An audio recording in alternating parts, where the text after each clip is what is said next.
طلاب الحلوين واخواتي الغاليين، طلاب ثالثه ثانوي 2025، وصلنا للمحطه اللي قبل الاخيره، قبل ليالي الامتحان خلاص.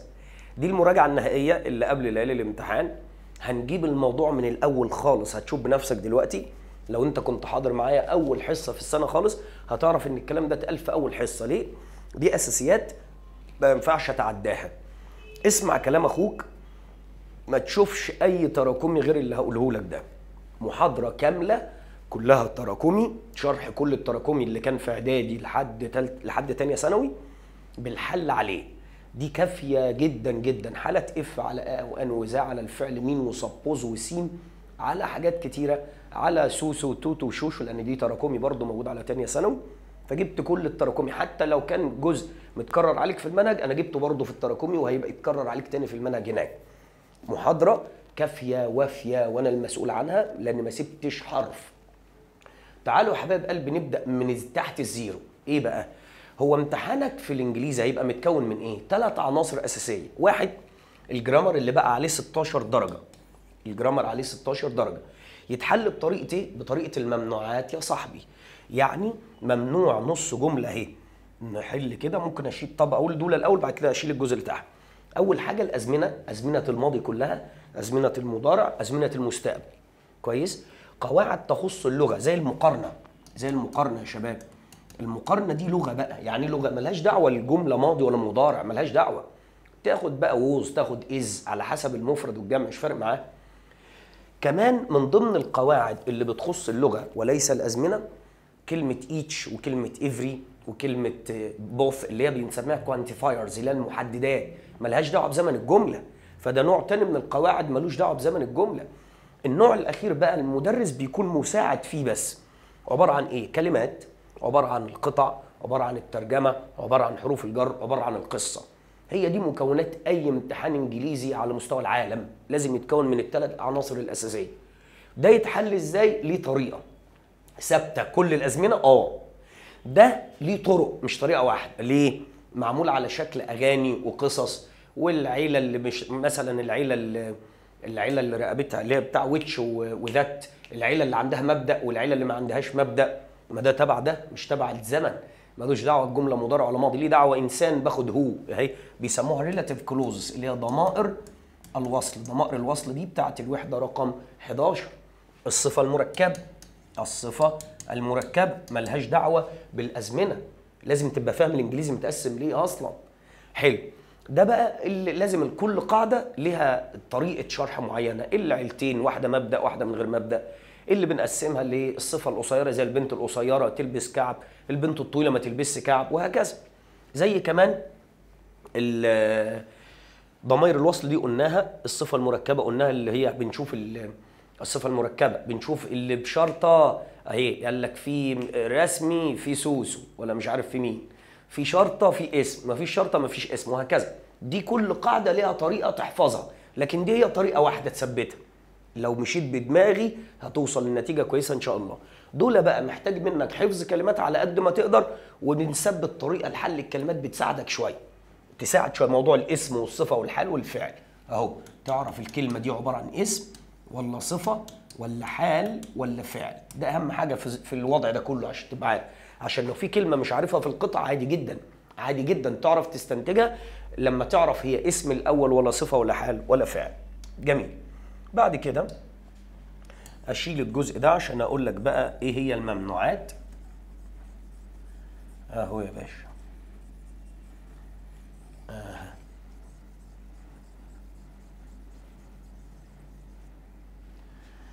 بص يا سيدي الفاضل، نمسك ده الاول.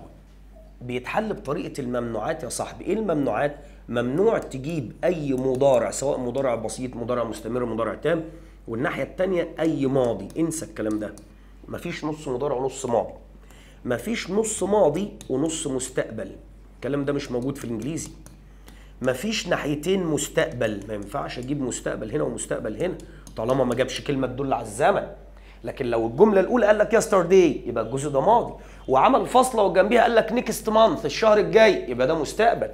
فخلي دماغك صاحيه. لكن لو ما جابش ولا كلمه تعرفنا انا في زمن ايه، طبق الممنوعات يا صاحبي. ممنوع ناحيتين ماضي تام يا باشا، هاد وتصريف ثالث هنا وماضي تام هاد وتصريف ثالث هنا، الكلام ده مش موجود في الانجليزي. كويس؟ ممنوع ماضي تام مع ماضي مستمر. ممنوع ماضي تام مع ماضي مستمر. الماضي التام اللي هو هاد وتصريف ثالث، والماضي المستمر بتاع ووز او وير واي ان جي. كويس؟ واحد اتنين، هم 5 اهم. دي كلها ممنوعات. تاني سؤال لازم تساله، لازم في كل الجمل بتاع الازمنه، يا ترى ده معلوم ولا مجهول؟ عشان لو طلعت جمله مجهول يا ابني فانت عايز مشتقات بي مع تصريف ثالث. ايه يا استاذ مشتقات بي؟ اللي هي بي وولادها، يا بي نفسها يا ولادها ام واز وار تصريف ثالث، ووز او وير تصريف ثالث، بين مع تصريف ثالث، بينج مع تصريف ثالث، وهكذا. بينج في انواع المستمر. ثالث سؤال لازم تساله بينك وبين نفسك، هو الفاعل بتاع الجمله مفرد ولا جمع؟ دي الطريقه، ثبتها وانا مسؤول عنها. تسال السؤال وتستبعد. يعني لما اعرف ان الجمله معلوم مش مجهول، ما تحلش، تروح في الاختيارات اي حاجه، اي اختيار فيه حاجات بي مع تصريف ثالث تحذفهم بره فورا. ولما تعرف ان الجمله مجهول، انت بقى تسيب الحاجات اللي فيها مشتقات بي وتصريف ثالث، سيبها موجوده. طيب، والفاعل مفرد ولا جمع وتشوف. ادي الحكايه. لكن دي بقى ليها طرق مختلفه، كل قاعده لها اغنيه، كويس، او حكايه، وانت عارف شرحي في الحاجات دي عامل ازاي. يبقى دي المشكله، كل قاعده ليها اغنيه وحكايه. لكن دي طريقه ثابته انا مسؤول عنها. بقول لك عندك مده تاخد انواع المستمر، تراعي ان افعال الحواس والمشاعر والادراك والتملك ما تجيش مستمر، وهكذا. القطع والترجمه حضرتك محتاج تحفظ، وانا محتاج اساعدك بالاسم والصفه والحال والفعل. دي اول حاجه عايز اقول لك عليها. جميل جميل. تعالى ناخد الحاجه الثانيه.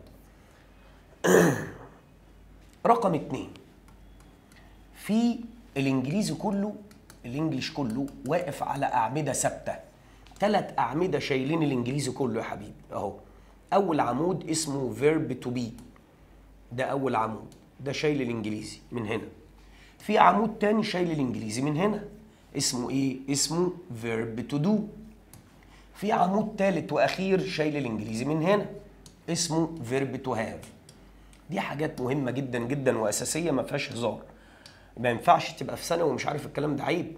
يا بي نفسها يا ولادها، ولادها ام واز وار، ده في المضارع، يا اما ووز او وير، وده في الماضي. حلو.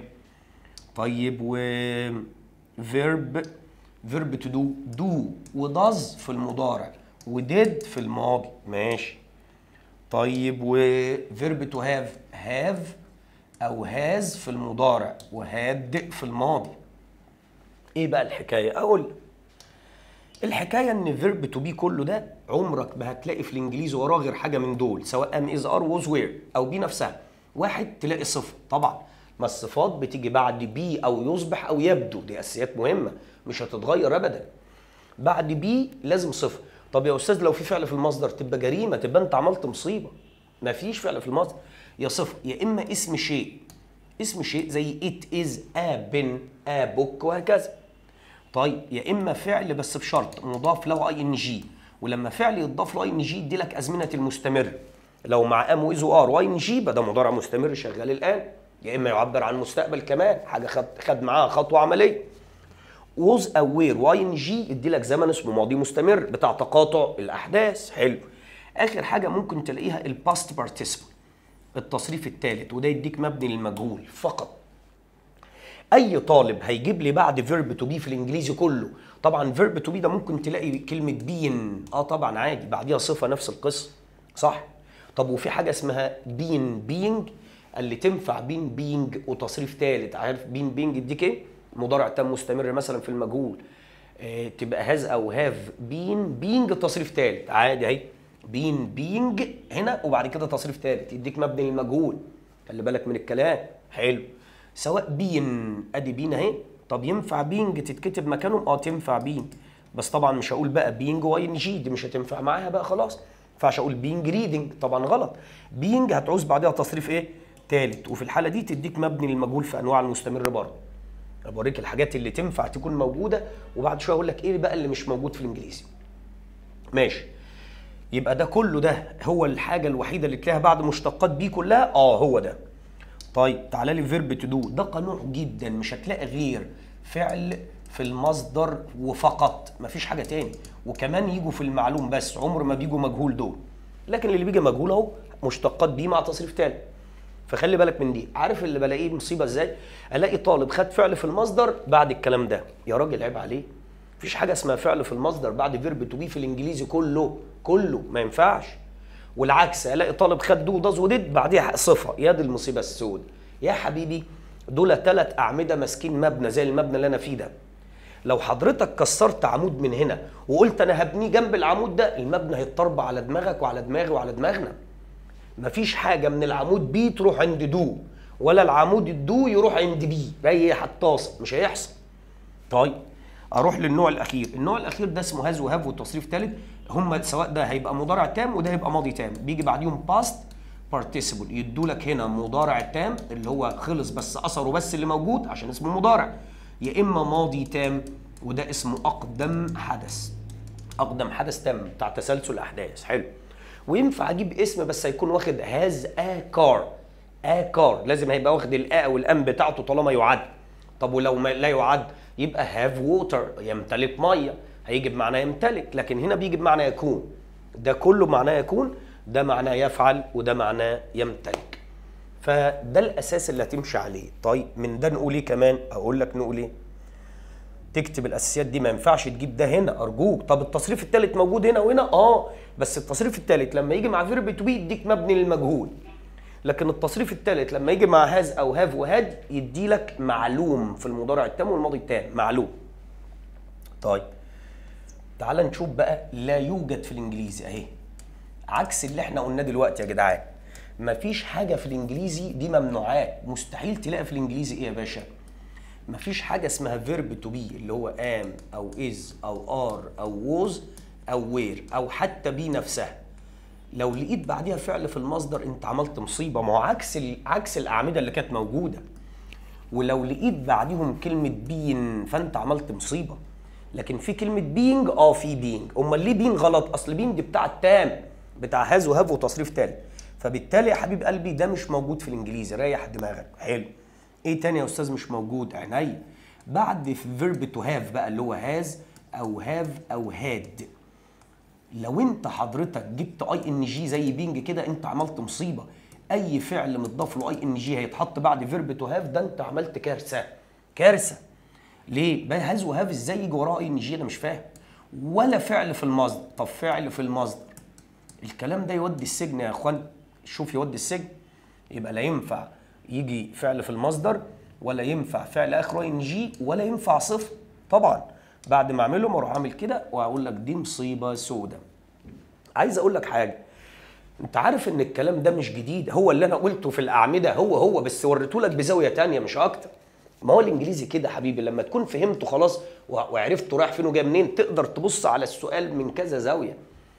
فهي عكس اللي كان موجود. كانت بين مع فيرب تو هاف، طبعا بين تبع التام بس لكن مش تبع فيرب تو بي، رايح مخك. والاي ان جي تبع فيرب تو بي مش تبع فيرب تو هاف، معكوسه يعني. فاهم اللعبه؟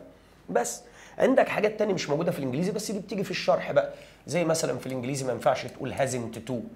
ليه؟ اصل هاز او هاف وحديها ما ينفعش نسال بيها ولا ننفي بيها. هافنت تو مفيش الكلام ده. مفيش حاجه اسمها نيدنت ويجي بعدها تو، الكلام ده مش موجود في الانجليزي. مفيش حاجه اسمها نيدنت تو، ما نجيش وراه اي حرف جر. نيدنت بعدها مصدر وبس. ايه كمان؟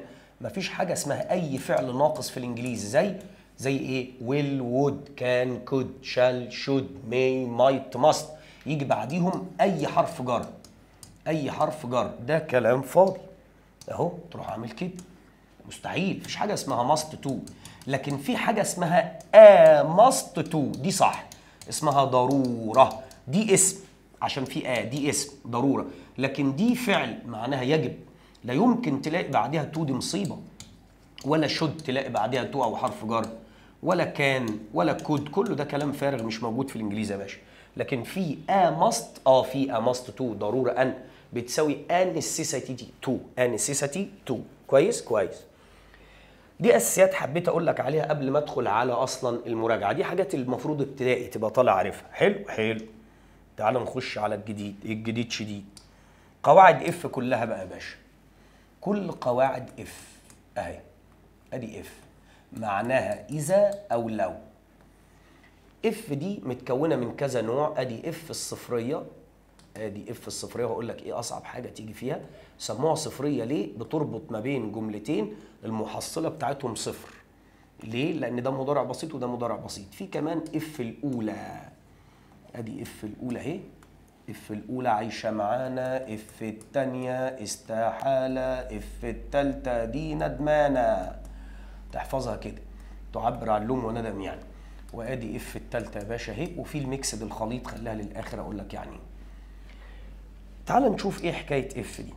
اف الصفريه حقيقه علميه، في الصفريه نتيجه طبيعيه. اولا هي سموها صفريه ليه؟ ده مضارع بسيط وده برضه مضارع بسيط، يعني المحصله صفر، مفيش حد اعلى من حد. ده مضارع بسيط وده مضارع بسيط. كويس. اف الاولى بقى دي عايشه معانا.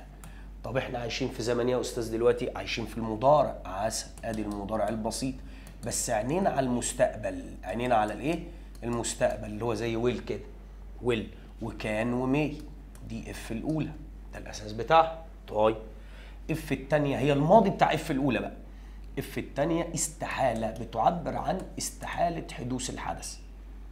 طيب ده مضارع بسيط، يبقى ده ماضي بسيط. ما هي الماضي بتاع ده، كل ما تروح لاف تروح درجه يعني، ترجع بالزمن خطوه. ماضي بسيط حلو، بس ده ويل والمصدر. قال لي لا، يبقى وود والمصدر. طب كان والمصدر. قال لي لا، يبقى كود والمصدر. طب مي والمصدر. قال لي لا، يبقى مايت والمصدر، وهكذا. الناحيه البعيده بقى ده ماضي بسيط، ده بقى الاقدم منه اسمه ماضي تام، اللي هو هاد مع تصريف ثالث. وطالما ده ماضي بسيط، ده الاقدم منه. هنا بقى بدل مش دي في الثالثه، لازم يبقى مكونه من 3 كلمات اهو. would مع هاف مع تصريف ثالث. طب وكود تبقى كود هاف مع تصريف ثالث، لازم يبقوا 3 كلمات. طب ومايت تبقى مايت هاف مع تصريف ثالث، وهكذا. ده انا حبيت اوريك حالات اف كلها. طبعا دي انا بسميها ندمانه، تعبر عن اللوم والندم. اف الاولى عايشه معانا، اف الثانيه استحاله، اف الثالثه دي ندمانه. احفظهم كده، تعبر عن اللوم والندم. عايشه معانا يعني يعني حاجه ممكن تحصل. لو انا بذاكر هبقى دكتور عادي عادي، ربنا يكرمك طالما مجتهد. طيب اف الصفريه بقى بستخدمها مع ايه؟ تقول كده اف الصفريه حقيقه علميه، في الصفريه نتيجه طبيعيه. ايه؟ نتيجه طبيعيه. اف الصفريه حقيقه علميه، في الصفريه نتيجه طبيعيه. يعني ايه حقيقه علميه؟ حاجه ما ينفعش نكذب فيها يا باشا. زي ايه؟ زي اف وي بويل ووتر، حقائق. لو احنا بنغلي الميه، it اللي هي الميه evaporates بتتبخر، امر طبيعي. كويس. طيب ايه كمان؟ دي اف الصفريه. طب امال النتيجه الطبيعيه دي تيجي منين؟ قال لك حتى النتيجه الطبيعيه مثلا لو بنروي النباتات بينمو، امر طبيعي. لما باكل بشبع، امر طبيعي. حاجه كمان قال لي ممكن تيجي مع كلمات المضارع البسيط عادي. كلمات مضارع بسيط. ايه كلمات المضارع البسيط؟ زي always دائما، زي usually عادة، زي sometimes احيانا، زي often غالبا، وهكذا. يبقى 3 حاجات تستخدم معاهم الصفريه. يا كلمات المضارع البسيط تبقى اف الصفريه، الناحيتين مضارع بسيط. المضارع البسيط ده بقى يا شباب ممكن يبقى مثبت او منفي او مبني للمجهول. يعني ايه مثبت؟ يعني هي وشي وات بيحبوا الاسم، اي وي وزي وي بيكرهوا الاسم. تاني حاجه ممكن تبقى منفيه بدازنت، منفيه بدونت، منفيه بازنت، منفيه بارنت، عادي مضارع بسيط منفي حسب المعنى. ممكن كمان تبقى مبنيه للمجهول. مضارع بسيط مبني للمجهول، يعني فيرب بدل ما اقول ايه if we boil water، لو احنا بنغلي الميه اقول if water لو الميه is boiled. هي لو الميه is boiled يعني بتغلى، لو الميه بتتغلي it evaporates هي بتتبخر. وطبعا التبخير بقى الانسان مش بيتدخل فيه، فما بيتبنيش للمجهول. كل الافعال التي تحدث من نفسها بدون ما الانسان هو اللي يحركها ويعملها يبقى لا تبنى للمجهول في الانجليزي. كويس كويس. زي التبخير، الانسان ما بيتدخلش ويبخر في الحاجه. طيب تمام. ايه كمان؟ رقم 4 كده مفيش استخدامات تاني. قلنا نتيجة طبيعية في الصفرية حقيقة علمية، في الصفرية نتيجة طبيعية أو كلمات المضارع البسيط. الملحوظة المهمة بقى بتقول إيه؟ إذا تم تحديد الحقيقة العلمية لا نستخدم في الصفرية. يعني إيه تم تحديد الحقيقة؟ ما هو الحقيقة العلمية يا شباب لازم تكون عايدة على الكون كله. لازم الحقائق العلمية تبقى عايدة على الكون كله. حلو. لكن أول ما يحددها ويخصصها بمكان أو زمان أو اسم إشارة خلاص، أو صفة ملكية زي ماي ملكي وهيز ملك وهير ملكها، بقت حاجة محددة ما تنفعش تبقى حقيقة خلاص. عشان كده هتلاقي إذا تم تحديد الحقيقة لا نستخدم الصفرية. أما نعمل إيه؟ نستخدم الأولى. تروح هنا بقى عند إف الأولى، نستخدم الأولى. تستخدم إف الأولى إمتى؟ أول ما يحددها. طب يحددها بإيه؟ يا إما بمكان، يا إما بزمن، يا إما باسم إشارة. إيه اسم الإشارة؟ اللي هو this with that with these with those. يا إما صفات الملكية، صفات الملكية اكتب ورايا زي ماي ملكي وهيز ملك وهير ملكها اور ملكنا. يعني نفس المثال اللي فوق يا حبايبي. لو أنا قلت إيه؟ بص if we boil this water، لو إحنا غلينا this water هذه المية، اوعى الناحية التانية تقول it evaporates، غلط، هتقول it will evaporate وشكرا. هي دي اللعبة بقى، لأنك حددت أنهي مية، ما سبتهاش عامة على الكل، ما سبتهاش عامة على الكون كله. فاهم الفكرة؟ عشان كده دي أهم نقطة. إذا تم تحديد الحقيقة العلمية لا نستخدم في الصفرية، نروح للأولى. كويس جدا.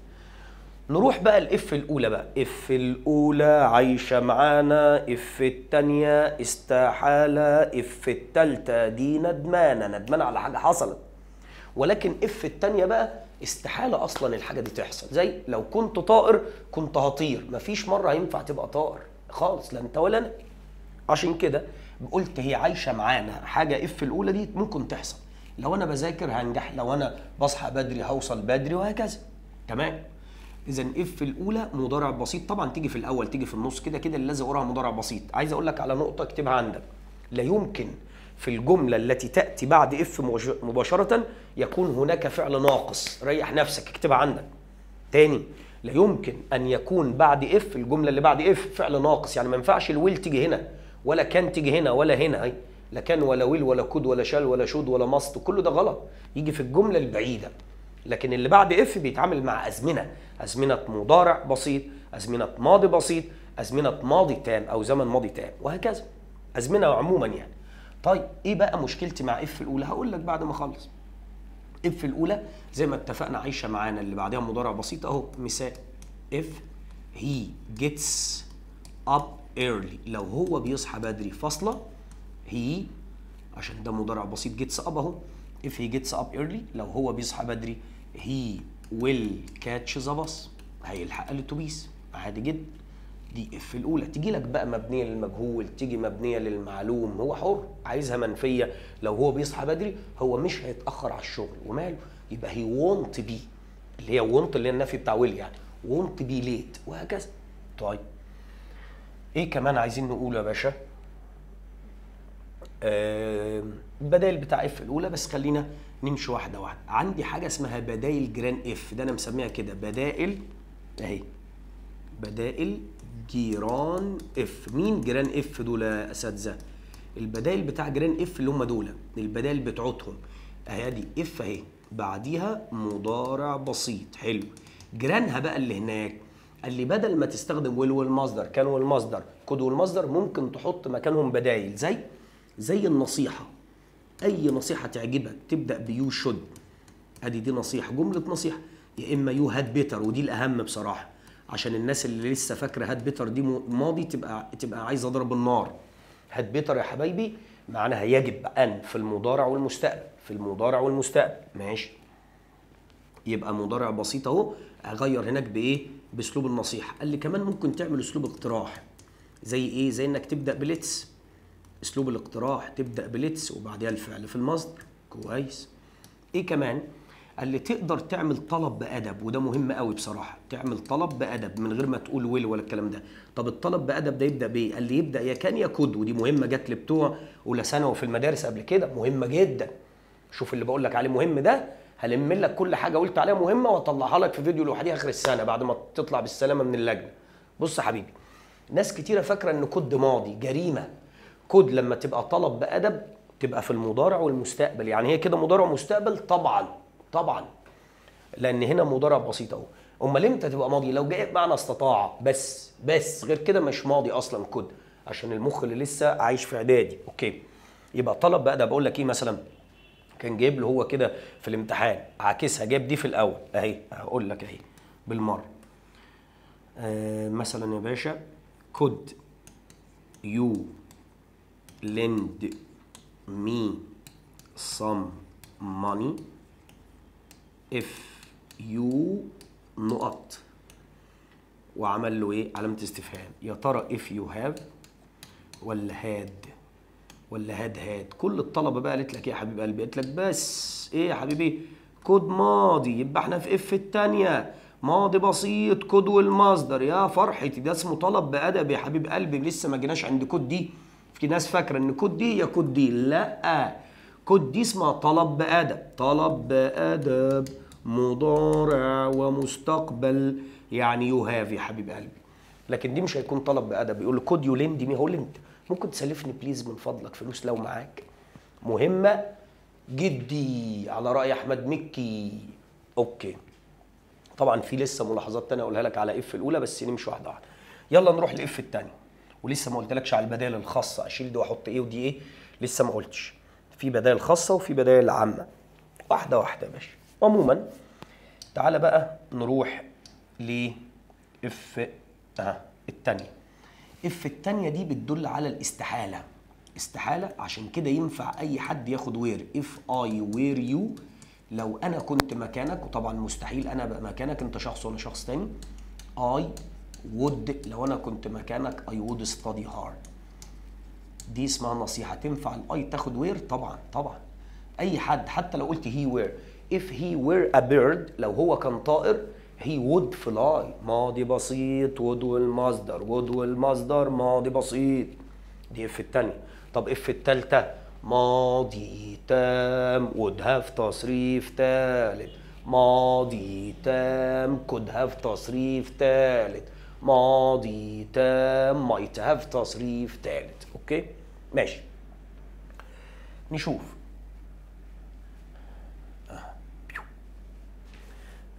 نرجع لاف الثانيه. مالها بقى اف الثانيه؟ تيجي بقى في النص، تيجي في الاول كده كده ماضي بسيط. هل يا ترى لما قلت اف اي وير يو، لو انا مكانك اي وود ستادي، لو قلت اي كود ستادي كده انا طلبت حاجه بادب؟ لا لا، دي بتعبر عن القدره، كنت هقدر اعمل كذا، يبقى دي اف الثانيه. لكن تبقى اف الاولى لو طلب بادب، مهمه جدا جدا جدا جدا. كويس. في بقى بدايل بتاعت اف هي نفسها، بس اف نفسها، لكن جيرانها ملهاش على فكره، ولا اف في الانجليزي جيرانها ليهم بدايل الا اف الاولى بس. اروح لاف الثانيه. ايه هي البدائل بتاعت الثانيه؟ اهو ليها 3 بدايل. اول بديل اسمه وير، ووير ليه شكلين، وير والفاعل، تو والمصدر، وير والفاعل اسم وصفه، يا اسم يا صفه. ده اول بديل لاف نفسها، والناحيه الثانيه زي ما هي، ود والمصدر، كود والمصدر، مايت المصدر، وير والفاعل، تو والمصدر، وير والفاعل اسم وصفه. كويس. في بديل تاني؟ في شود. شود ده بديل؟ بديل لاف نفسها طبعا. شود والفاعل، وكده كده مصدر بقى، والناحيه البعيده زي ما هي اهي، كود والمصدر، مايت المصدر، شود اللي هي دي ود والمصدر. ادي شود والفعل ثم المصدر. على فكره شود هي بديل الثانيه والاولى، بس انا لسه جاي لك خطوه خطوه. باخد بدائل اف دلوقتي. اشمعنى هنا يا استاذ ما قلتش بدائل اف الاولى؟ قلت لك جيرانها، عشان تميز ان اف الاولى جيرانها اللي ليهم بدايل اهم، دول اللي انا قلتهم الاول. اف الثانيه جيرانها ملهاش بدايل، هي اللي ليها بدايل. طب اف الثالثه جيرانها ملهاش بدايل، هي اللي ليها بدايل. اف الوحيده اللي جيرانها يعني الجمله اللي جنبيها ليها بدايل هي الاولى بس. كويس. ايه كمان؟ هاد، ممكن ابدا بهاد طبعا، ثم الفاعل ثم اسم شيء. اسم شيء معناها هاد هي اكار، يعني لو كان يمتلك عربيه، معناها لو كان يمتلك. خلي بالك هاد لوحديها تبقى اف الثانيه اللي هو الماضي البسيط العادي. هاد مش ما جاش وراها فعل ثاني تصريف ثالث. هي وود give us a lift كان هيدينا توصيل. يبقى لو هو كان يمتلك عربية كان هيدينا توصيلة. هاد لوحديها تبقى اف الثانية ماضي بسيط عادي، لكن هاد مع فعل في التصريف الثالث يبقى ده اسمه ماضي تام، ودي اف الثالثة اللي هناك. تعالوا نروح لاف الثالثة كده. ادي اف الثالثة دي بتعبر عن الندم. الفكرة في ايه يا شباب؟ ان اف الثانية معناها ان الحاجة دي مستحيل حصلت ومستحيل تحصل. زي لو انا كنت مكانك، مستحيل انا زمان كنت مكانك ولا دلوقتي ابقى مكانك ولا حتى في المستقبل. ونفس القصه، مستحيل ابقى طائر لا زمان ولا دلوقتي ولا في المستقبل. لكن دي بقى معناها الحاجه اتعملت بس انا زعلان عن انها اتعملت كده، اسمها ندمانه، بتعبر عن اللوم والندم. بتساوي شود هاف تصريف ثالث صح، تساوي ريجريت وبعدها اي ان جي، ندمان ان عملت كده. طب ولو ندمان ان ما عملتش يبقى ريجريت اون واي ان جي، ندمان ان ما عملتش. تساوي كمان اي ويش وبعدها ماضي تام تدي لك لوم وندم. اي ويش لما يجي بعدها جمله ماضي تام تدي لك لوم وندم، كله ده لوم وندم. اوكي، ايه بقى البديل بتاع اف دي؟ جيرانها ملهاش بدايل، هي بقى بدايلها ايه؟ عينيا البدايل بتاعتها منه فيه. بص، البديل منه وفيه. ايه منه وفيه ده؟ همسك الهاد بتاعت هاد وتصريف ثالثه احطها مكان اف الثالثه بس. وادي المثال، if they had مثلا played well، المثال الطبيعي اللي انا بقوله على طول عشان بسيط بس، لو كانوا لعبوا كويس they would have won، يعني كانوا كسبوا. ادي would وهاف won، كم كلمه would وهاف won؟ كم كلمه؟ 3 كلمات، وطالما 3 يبقى دي اف الثالثه، عشان كده هاد اهي، هاد كويس كويس. نعمل ايه بقى؟ دي جمله سليمه. عايز انت بقى تختصر او عايز بديل اف، شيل اف دي وهات هاد دي حطها مكانها بس، تبقى زي الفل. هتبقى هاد زي بليد. خدت بالك بقى ان في بليد جت اهي تصريف ثالث اهو، هي دي اللعبه. هنا كانت هاد لوحديها، ما كانش في فعل تاني، كان في اسم، يبقى اف الثانيه ماضي بسيط. لكن هاد لما يكون في فعل تاني يبقى دي كده اف الثالثه، هاد بليد ويل، وكمل الجمله الثانيه زي ما هي ما فيهاش تغيير. اذا انا ما عنديش حاجه اقولها لك في اف الثانيه ولا الثالثه تاني، لكن عندي في اف الاولى. ليه عندي في اف الاولى؟ لان اف الاولى انا قلت لك على جيرانها اللي ليهم بدايل، لسه ما قلتلكش ايه البدائل بتاعتها هي والصفريه. لكن دي خلاص اهم واحده في البدايل اف الثانيه، اهم واحده. خلي بالك الاسئله دي بتيجي في ايه يا شباب؟ طلع الجمله اللي مكتوبه صح ويجيب لك بقى وير وبعديها على طول ايه؟ تصريف ثالث. ما ينفعش، لازم وير والفاعل تو المصدر، ده لو هيستخدم فعل، يا وير والفاعل اسم وصفه. ادي لك امثله عليها بس اشيل الجزء ده.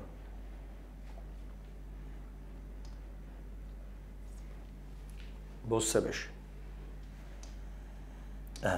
نرجع تاني لاف الصفريه الاول لوحديها كده. اف الصفريه البديل بتاعها مين؟ قال لي وين. ينفع البديل بتاعها وين، وده مضارع بسيط وده مضارع بسيط. طب اف الثانيه، اسمع بقى البديل عمل ايه. وانا طالع من اف الصفريه رايح لاف الثانيه، البديل اف الاولى، انا اسف، اف الاولى اهي، اف الاولى اللي هي مضارع بسيط عايشه معايا، والناحيه الثانيه والمصدر كان والمصدر مي والمصدر. دي اف الاولى. انا قلت لك جيرانها ليهم بدايل، الاولى بس، غير كده ولا واحده ثانيه جيرانها ليهم بدايل. ماشي. وانا طالع من عند الصفريه، وين هي البديل بتاع الصفريه بس، راحت ماسكه في رجل وين، بقت تنفع مكان اف الاولى طبعا، وتنفع شوت كمان. الله، هي مش شوت دي كانت جايه بديل اف الثانيه؟ ايوه طبعا، ادي اف الثانيه اهي تاني للمره الثانيه، ماضي بسيط والناحيه الثانيه ودول المصدر. يبقى وانا طالع من اف الاولى مسكت في رجل مين؟ مسكت في رجل شود، بقت شود والفاعل ثم المصدر، وكمان وير والفاعل تو المصدر، يعني وير هي تو ستادي، معناها كده لو كان ذاكر وير هي تو ستادي، لو كان ذاكر هي وود سكسيد، كان نجح. وير والفاعل اسم او صفه، اسم او صفه، والناحيه الثانيه هناك زي ما هي وود والمصدر وكود والمصدر وهكذا. لسه في بديل تاني، اكتر واحده طماعه، ادي وير والفاعل ثم اسم شيء يمتلك. اكتر واحده طماعه حاطه مكانها بدايل لما تمشي هي اف الثانيه، وير وشود وهاد. لكن اف الاولى غلبانه قنوعه، وين بس البديل مكانها. اف الصفريه، انا اسف، اف الصفريه قنوعه، وانا طالع من الصفريه رايح الاولى مسكت في رجل وين. ماشي. واف الاولى مكانها شود برضه. الله، طب ما شود هيجي وراها فاعل ثم مصدر هنا طبعا، وهنا هيجي نفس الكلام فاعل ثم مصدر. انا اعرف منين بقى دي تبع الثانيه ولا تبع الاولى؟ من الناحيه البعيده. لقيت ويل والمصدر يبقى انت في الاولى، وهكذا. لقيت وود والمصدر يبقى انت في الثانيه. ماشي، خلص الجزء ده، خلص. ايه اللي عايز اقوله دلوقتي بقى؟ عايز اقول لك يا باشا، لو انت عايز حاجات زياده بقى، ايه اللي ممكن اشيل؟ ما هو اف الاولى دي هي اللي عامله مشكله. ما انا قلت لك من شويه اف الاولى جيرانها ليهم بدايل بس، مفيش ولا اف تاني جيرانها ليهم بدايل. حلو حلو. طب يا استاذ، ايه اللي يخص اف الاولى تاني؟ زي ما جيرانها ليهم بدايل، اللي بعديها كمان المضارع البسيط ممكن اشيله اهو. المضارع البسيط ده ممكن اشيله واسيب اللي هناك ويل والمصدر زي ما هي، كان والمصدر زي ما هي، مي والمصدر زي ما هي. اف الاولى ليها حاجات كتير، ليها حاجات كتير. قال لي ينفع تقول would like to. ايوه، ايه ده ايه ده؟ انت مش لسه قايل ان مفيش ولا فعل ناقص يجي بعد اف؟ حصل، ما ده مش فعل ناقص، دي معناها يريد. would like to عادي بمعنى يريد. would prefer to معناها يفضل. want to برضو معناها يريد، وهكذا. اوعى تفكر ان دي افعال ناقصه، اوعى، ده اكسبريشن. اديني مثال اهو. if you لو انت would like to يعني تريد ان be fit عايز تبقى قوي، كل ده معناها تريد. حلو. الناحيه الثانيه you اهي ممكن اقول should وممكن اقول كان وممكن احط اسلوب امر كمان مع اف الاولى. على فكره ينفع تجيب هنا اسلوب امر مع الاولى بس، سواء امر مثبت او امر منفي. اقول لك دو سبورتس اهو، لو عايز تبقى كذا دو سبورتس، دي تعرف ان اف الاولى على طول. دو سبورتس، يو شود دو سبورتس، صح. يو ويل دو سبورتس، يو كان دو سبورتس، اللي يعجبك. اللي انا عايز اوصله لك ان في اف الاولى يا حبيبي الحاجات دي مهمه لانها مش افعال ناقصه، ده اكسبريشن على بعضيه معناه يريد. عشان كده انا ما زلت عند رايي او عند قاعدتي ما بتغيرتش، ان بعد اف لا يمكن تلاقي فعل ناقص زي ويل والمصدر، كود والمصدر، شود والمصدر، مي والمصدر. مستحيل. ليه مستحيل؟ لان الفعل الناقص بيجي بعيد عن اف. طب ما انت جايب اهو، ده مش فعل ناقص، ده اكسبريشن معناه يريد، يحتاج، يحب، وهكذا. كويس. ايه تاني عايز اقوله؟ عايز ادي لك البدايل العامه بتاعت اف بقى. بص لخصتهم لك كده يا باشا. البدائل العامة، اسمع، البدائل العامة بتاعت اف، ودي انا جبتها قبل كده خلي بالك في امتحان، ان انا ممكن استخدم اف طبعا وبعديها جملتين اهي. اي اف بقى، ما حددتش. عايز اشيل اف، قال لي ينفع تحط مكانها ان كيس، يعني في حالة. في فرق بسيط بقى ما بين ان كيس وما بين اف. ان كيس معناها بيعمل الحاجه من باب الاحتياط. بص كده اهو، يفعل الشيء احتياطي. وهقول لك يعني ايه احتياطي. يعني لما تقول لي ايه take your umbrella، خد الشمسيه بتاعتك. in case it's raining او it rains. in case it rains، في حاله الدنيا تمطر. عارف ده معناها ايه؟ معناها اخد الشمسيه احتياطي، لو مطرت استخدمها، ما مطرتش خلاص. لكن اف تدي معنى ايه بقى؟ if it rains لو الدنيا مطرت، take your umbrella. عارف ده معناه ايه؟ معناه استنى لما الدنيا تمطر الاول، بعد كده اروح اجيب الشمسيه واجي. هو ده الفرق اللغوي، بس ما عملتش الحاجه احتياطي. لكن in case معناها انك عملت الحاجه من باب الاحتياط. اوكي. in case و as long as يعني طالما، و on condition that معناها بشرط ان، وسبوزنج تنفع سبوزنج بس وتنفع من غير ذات. على فكره اون كونديشن لازم معاها ذات، لكن سبوزنج ينفع تتحط ذات او لا. بروفايدنج يعني بشرط تذاكر هتنجح، مكان اف برضه تحط ذات او لا. بروفايدد نفس الكلام، بروفايدد تحط ذات او لا بشرط ان. imagine يعني تخيل كده، ودي بتستخدم اكتر مع اف الثانيه على فكره. تخيل لو كنت عايش جنب البحر، ده معناها ان حاجه مش موجوده دلوقتي. فاللي تعبر عن حاجه مش موجوده دلوقتي او تخيليه هي اف الثانيه برضه، حاجه تخيليه. لكن الثالثه حاجه اتعملت بس انا ندمان انها اتعملت كده، ما كنتش عايزها تتعمل كده. كويس. دي كل بدايل اف. ويجي وراها جملتين على فكره كلهم كده، يجي وراهم جمل كامله. جمل ايه؟ كامله. جمل كامله. حلو. ليه قاعد تركز يا استاذ على كلمه جمل كامله؟ اقول لك اصل في بدايل بقى ليها مش رغايه، زي in case of. خلي بالك فرق ما بين الاثنين. in case of وزي with معناها بالمذاكره الجاده هيحصل كذا، وزي باي بالمذاكره الجاده. دول بيساووا اف في المعنى، طبعا في المعنى بيساووا اف، ولكن يجي بعديهم يا اسم شيء يا فعل اخره اي ان جي. عارف ليه؟ مش محتاجين حفظ على فكره. اي حاجه بتنتهي بحرف جر لا يمكن يجي بعديها جمله كامله. كل اللي بينتهي بحروف جر يجي بعديه يا اسم يا فعل اخره اي ان جي. كويس. دي بدال اف. unless بقى في حاله النفي، الجمله اللي فيها اف ومعاها نط بعد شويه في اي حته منفيه يعني بتساوي كلمه unless. وكلمه unless دي معناها اذا لم، نفس قواعد اف بس بتدي نفي. عشان كده لا يمكن ياتي بعدها نفي، ما يجيش بعدها نفي ابدا. اكتب عندك، بس انا بكتب بسرعه وانت عارف الاقلام بتاع السبوره دي بتبقى عامله ازاي. بتساوي ايه بقى؟ بتساوي except if، برضو معناها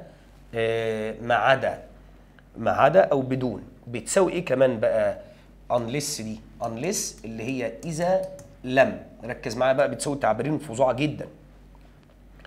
بتساوي without يعني بدون، عكس with. if المثبته تساوي with، if المنفيه وانليس هما الاثنين نفي، ما يجيش وراهم في جملتهم اللي وراهم على طول نفي ابدا بعد انليس. اوعى، عايز يجي نفي الناحيه البعيده هو حر حسب المعنى، لكن وراها يبقى اتنين نفي، وده مش موجود في الانجليزي. without بتساوي if it weren't for معناها بدون. if it weren't for بتساوي كمان if it hadn't been for، برضه معناها بدون. الفرق ايه بقى؟ لو بصيت حضرتك هتلاقي حاجه، هتلاقي if it weren't دي ماضي بسيط، عشان كده دايما الناحيه اللي هناك تلاقيها would والمصدر، تلاقيها could والمصدر، تلاقيها might المصدر، وهكذا.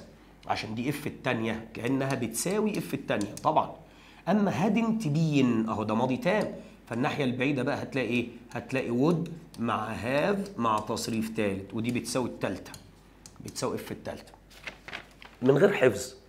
مش without ده حرف جر معناه بدون، وده كله معناه بدون. if it weren't for معناها بدون، معناها بدون، يجي بعدها يا اسم اي ان جي بعد كده فاصله والجمله الثانيه.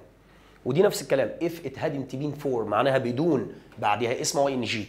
كل الروابط اللي بتنتهي بحرف جر اوعى تجيب بعدها جمله كامله، يجي بعدها يا اسم شيء يا فعل اخره اي ان جي. دول يدوا معنى النفي، دول يدوا معنى الاثبات، كلهم اسمهم البدائل العامه مكان اف.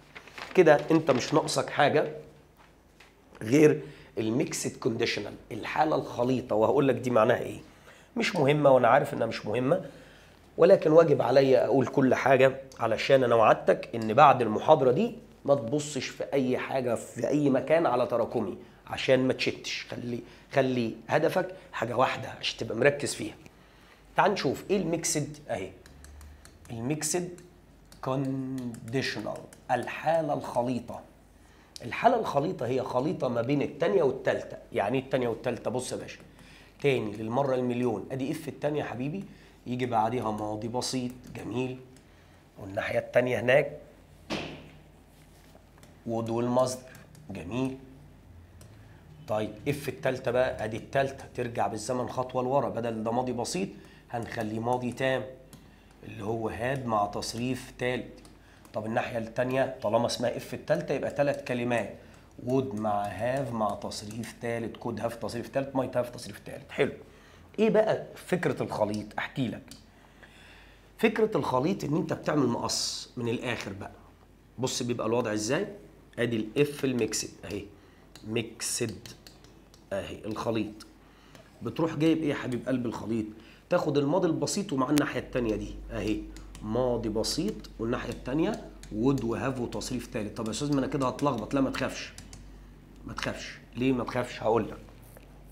عشان اف الخليط دي بتعبر عن ايه؟ مثال if he wasn't afraid، لو ما كانش بيخاف، afraid of flying لو ما كانش بيخاف من الطيران، he wouldn't have ما كانش هيسافر، he wouldn't have traveled ما كانش سافر by بوت بالقارب او بالترين، اي حاجه. بص يا سيدي الفاضل، اللعبه ماشيه ازاي؟ يا رب تفهم الحته اللي اقولها لك دي اهي. احنا دايما عارفين ان اف الثانيه بتعبر عن الاستحاله، صح؟ وكمان بتعبر عن تمني. حتى لو تفتكر قلت لك زمان ان اي ويش وايد راذر واف اونلي لما بيجي بعدها ماضي بسيط بتعبر عن تمني حاجه مش موجوده، اسمها افتراضي، صح؟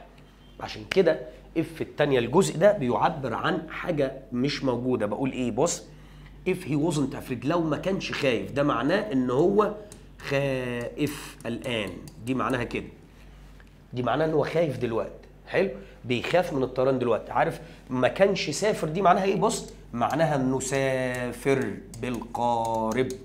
ليه؟ اصل اف الثالثه بتعبر عن ندم او لوم على حاجه حصلت، عشان كده الجزء ده حصل بس الجزء ده موجود.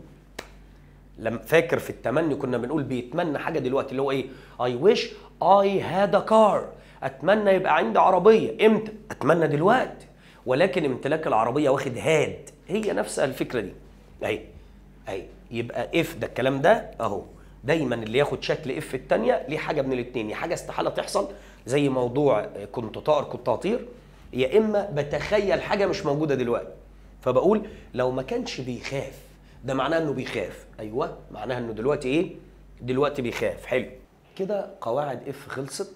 تعال ننقل على الوحده الخامسه بتاعه ثانيه ثانوي. ايه هي الوحده الخامسه يا باشا؟ هي الفعل سيم ومين وسبوز. تعال نشوف ايه الحكايه بتاعتها اهي. يونت 5 لتانية ثانوي، عشان تعرف ان دي فين كمان اهو. تراكمية تالتة ثانوي، يا تالتة ثانوي، لحسن تفكر ده انا كنت شرحه لتانية ثانوي ونزلتهولك عشان المخاخ تعبانه. اسمع يا اسطى اول حاجه بيتكلم عن الفعل سيم. حلو، معناه يبدو. كويس، ايه اشكاله كلمه الفعل سيم؟ واحد اهو جمعته لك، ادي واحد. حلو، 2 3 4، 1 2 3 4 5 6، 5 6. الفعل سين ينفع يجي وراه تو الفعل في المصدر طبعا، معناها يبدو ان، زي هي سيمز. وعلى فكره يجي في اي زمن، يعني حضرتك لو عايز تلاقيها سيمز وماله، عايز تلاقيها سيمد كان يبدو وماله.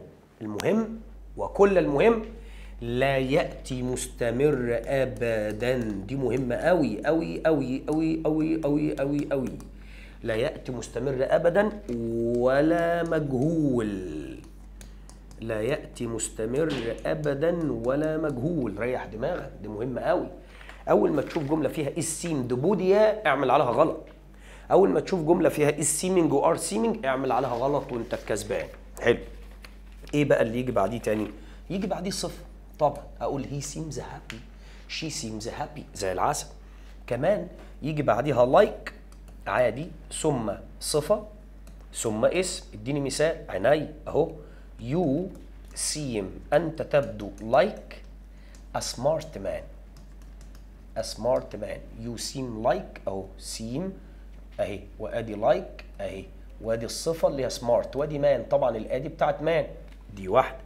كمان ينفع like بس، like وبعديها جملة برضه، like وبعديها جملة زي it seems مثلا like أو you seem like a smart man. ما هي جت بعديها جملة هي مش هديك مثال تاني، ما هي like بعديها صفة ثم اسم، هي like وبعديها لو عايز تقول جملة على طول أقول he seems هو يبدو like مثلا زي الصفة دي a smart man، زي a smart girl أو مثلا a smart boy زي ما تيجي. فينفع يعني أصلا مكتوبة هي الاتنين مكتوبين واحد على فكرة نفس الجملة، فأنا مش عايز أكررها لك تاني. ينفع اربط بذات طبعا وبعديها برضو جمله زي it seems that he forgot to close the door. it seems يعني انه يبدو that ان he forgot نسي to close نسي يقفل الباب. لما تكون معدي من عند جيرانك كده وتلاقي الباب مفتوح يبقى تنفع ذات. اخر حاجه تنفع as if او as بس بعد seem. مثال عيني it seems انه يبدو as if معناها كما لو she is crazy، كما لو هي مجنونة. دي الحاجات بتاع سيم. انت مش لازم تحفظ ده كله، لكن اللي عايزك تعرفه ان يجي بعديها جمل كامله في كل الحالات ما عدا في حاله ان صفه على طول طبعا عادي، ولو تو المصدر. واللي عايزك تعرفه اهم من كده انها لا تبنى للمجهول ابدا. الفعل س لا يبنى للمجهول ابدا ولا ياتي مستمر. حلو. ايه كمان اهو، اشيل بقى ده خلاص، انا مش عايز ده كده اهو، عشان احط لك بس الفعل مين جنبيه وتفهم ايه الحكايه.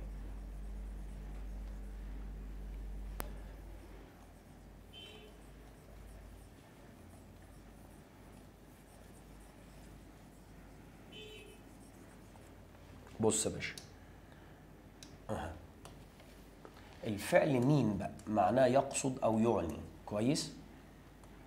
والفعل suppose اهم منهم بصراحه. suppose ايه حكايتهم؟ واحده واحده. الفعل مين ده يجي بمعنى يعني طبعا اهو، اول معنى ليه مين او means بمعنى يعني او يقصد. mean to المصدر. المهم عندي ان الفعل مين لا ياتي مستمر ابدا، دي اهم حاجه. مفيش حاجه اسمها is meaning يا جدعان، لكن في what is the meaning، لان the meaning ده اسم لكن انا بتكلم عنه فعل. مفيش حاجه اسمها it is meaning، الكلام ده فارغ. وسبوز نفس الكلام لا ياتي مستمر. انا عايزك بقى تلم الموضوع كده واحده واحده معايا. بص يا حبيبي، هنا الفعل سيم لا يجي مستمر ولا مجهول، لكن الفعل مين وسبوز لا ياتي مستمر بس، لكن يجي مجهول بمعنى من المفترض، وده الاهم بقى. يجي مجهول عادي اهو، بص ياتي مجهول عادي. يبقى ايه بقى؟ فيرب تو بي اهو مع مينت تو اهو والمصدر. حلو، يجي مجهول عادي. نفس الفكره مع سبوز هنا اهو، ياتي مجهول عادي اهو، يبقى فيرب تو بي مع supposed اهو وتو المصدر. كويس كويس. اقول is meant to يعني من المفترض الان، are meant to طبعا لما اقول بي يا جدعان يعني عايز تقول حضرتك am meant to معناها انا من المفروض دلوقتي اعمل كذا. is meant to he is meant to هو من المفترض، لازم يبقى معناها كده من المفترض. وعلى فكره بيساووا بعض اهي، من المفترض. جميل اهي، من المفترض. اول ما يتبني المجهول بيبقى كله ده اكسبريشن واحد، لا بدي كمان اهي، كله ده اكسبريشن واحد اسمه من المفترض. انسى بقى كلمه سبوز يعتقد، وانسى بقى كلمه سبوز يفكر فيه او بتساوي ثينك يعني، وانسى كلمه مين بمعنى يعني، انسى. طالما جه اكسبريشن ده اكسبريشن جديد بقى معناه من المفترض. وانا كتبت بي ليه يا حبايبي؟ عشان بي تيجي بقى تيجي از ار يبقى من المفترض في المضارع. طب ووز وير تبقى كان من المفترض في الماضي، كان المفروض اعمل كذا. حلو قوي اهي. لو قلت he was meant to على بعضيها كده، هو كان من المفترض ان he was meant to مثلا كان من المفترض يعمل ايه؟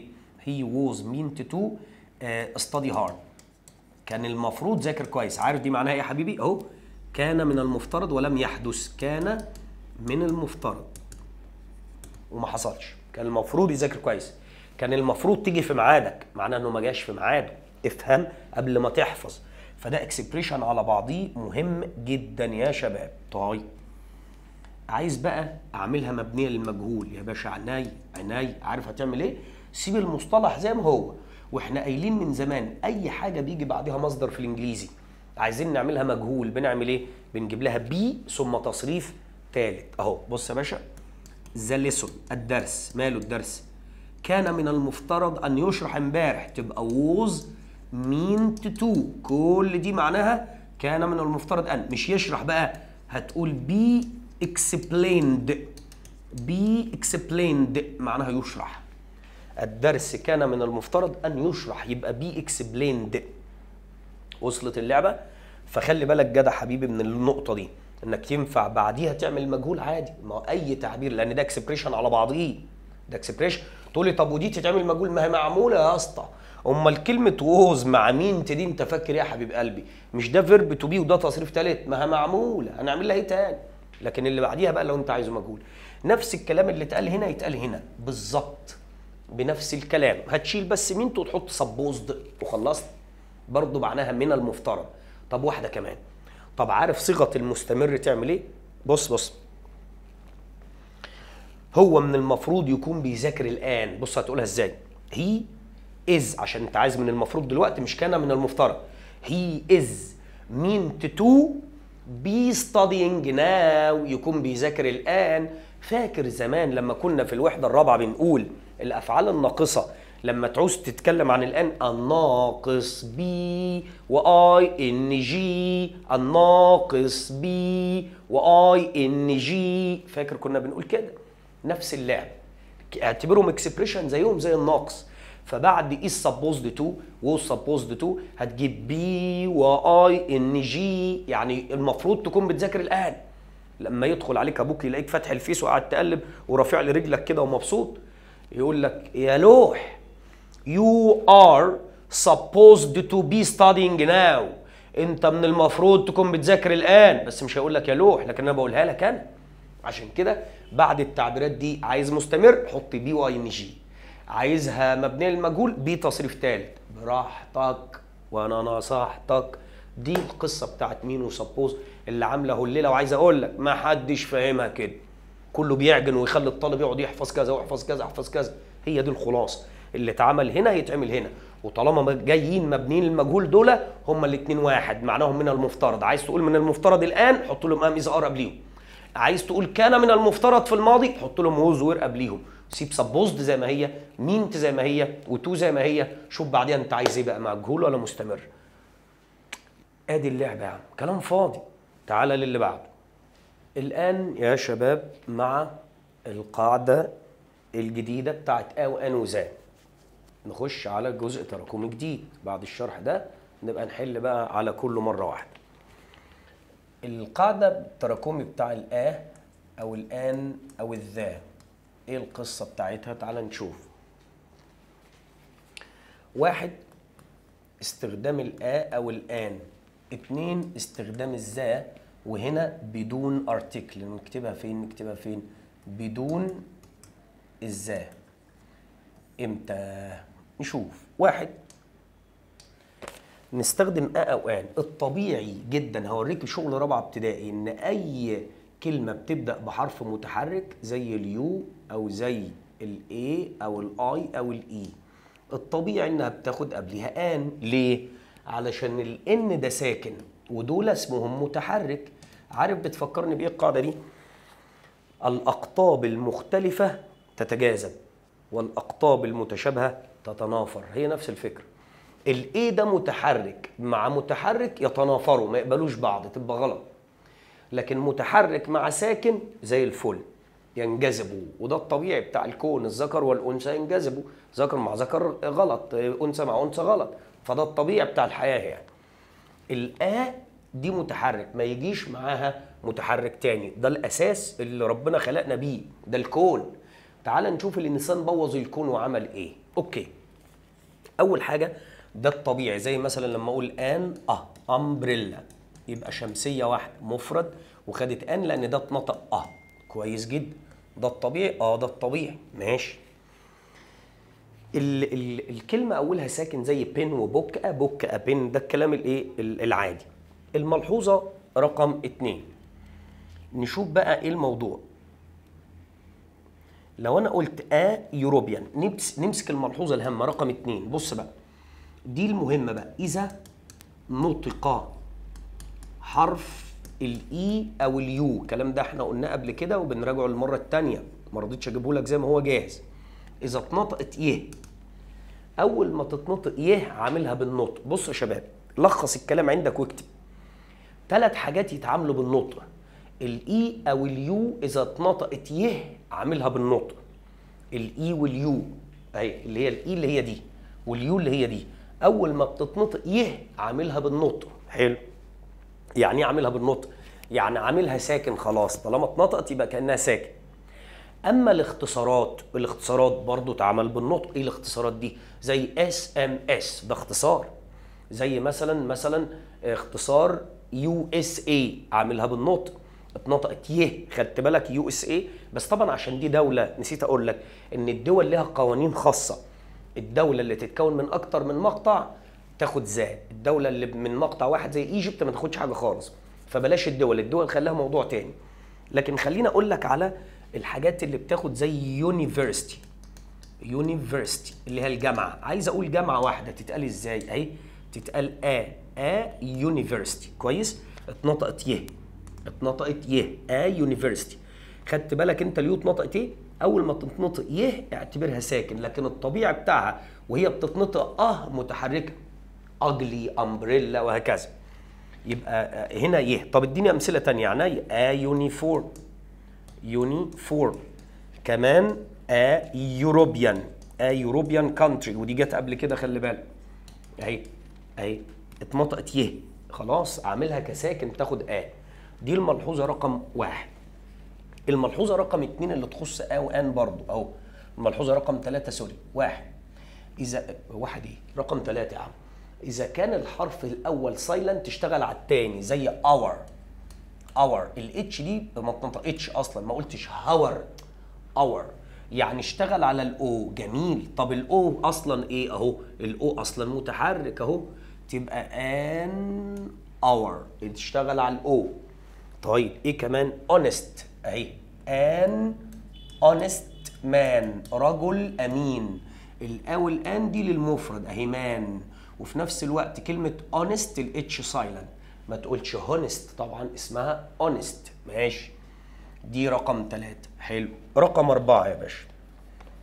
رقم 4 الاختصارات تعامل بالصوت.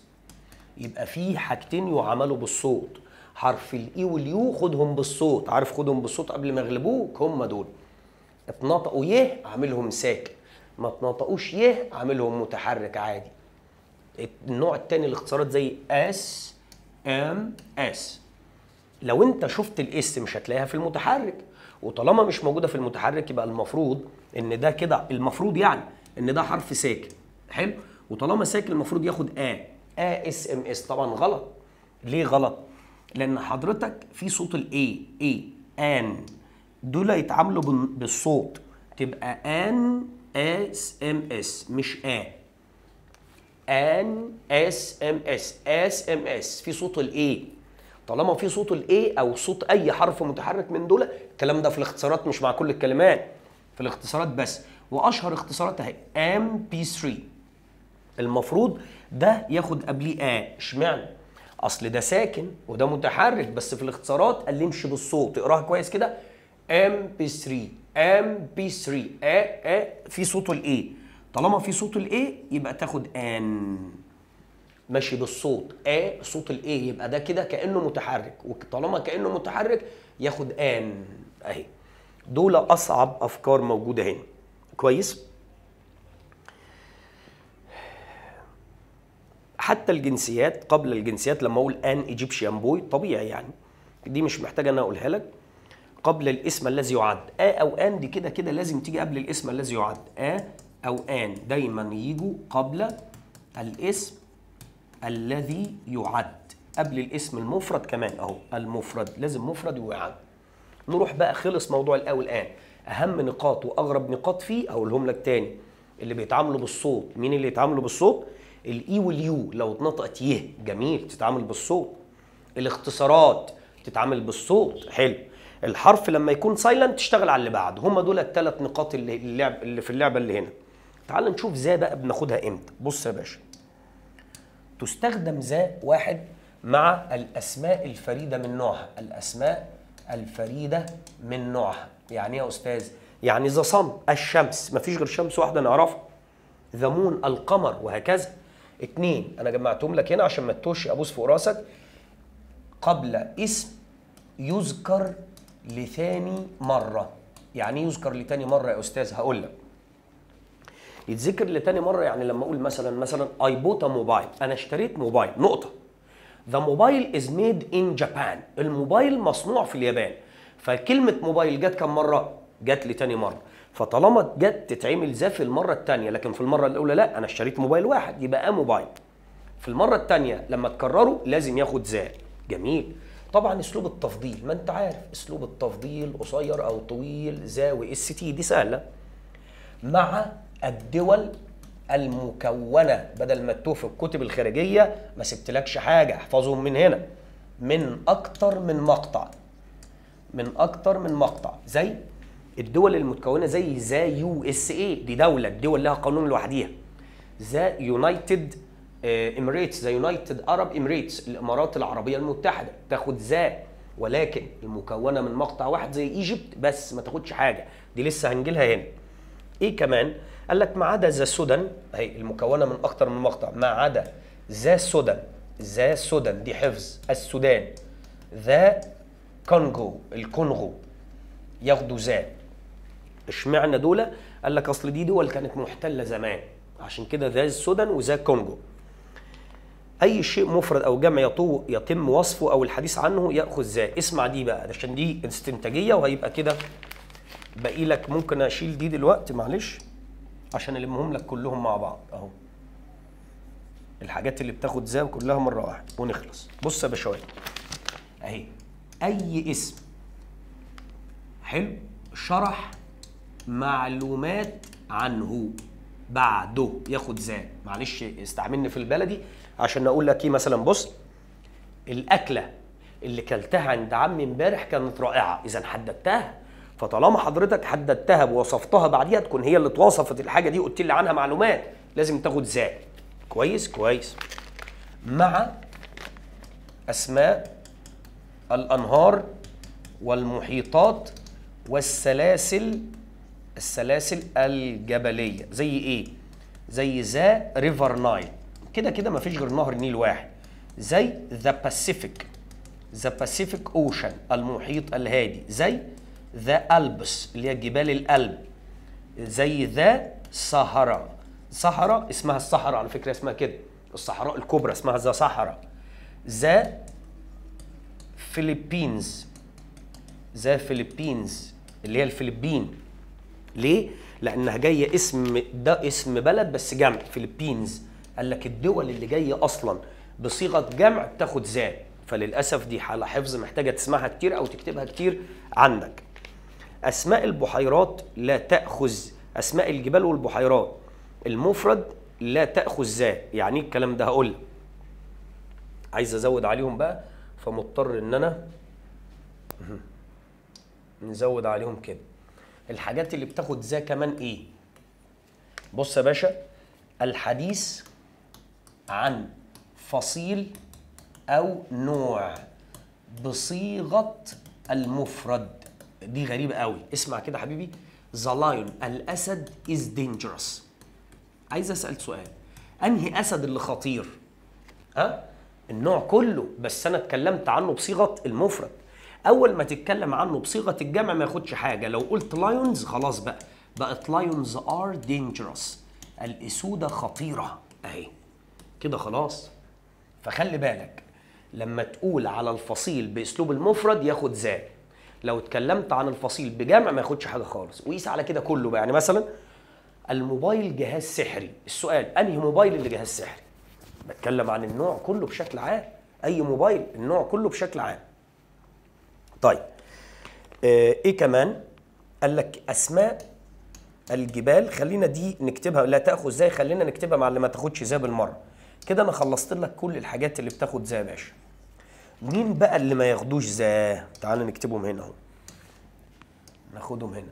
لا نستخدم ذا، اوعى تستخدم ذا. واحد، مع الفصيل او النوع بصيغه الجمع. هي دي اللي انا كاتبها لك هنا من شويه اهي.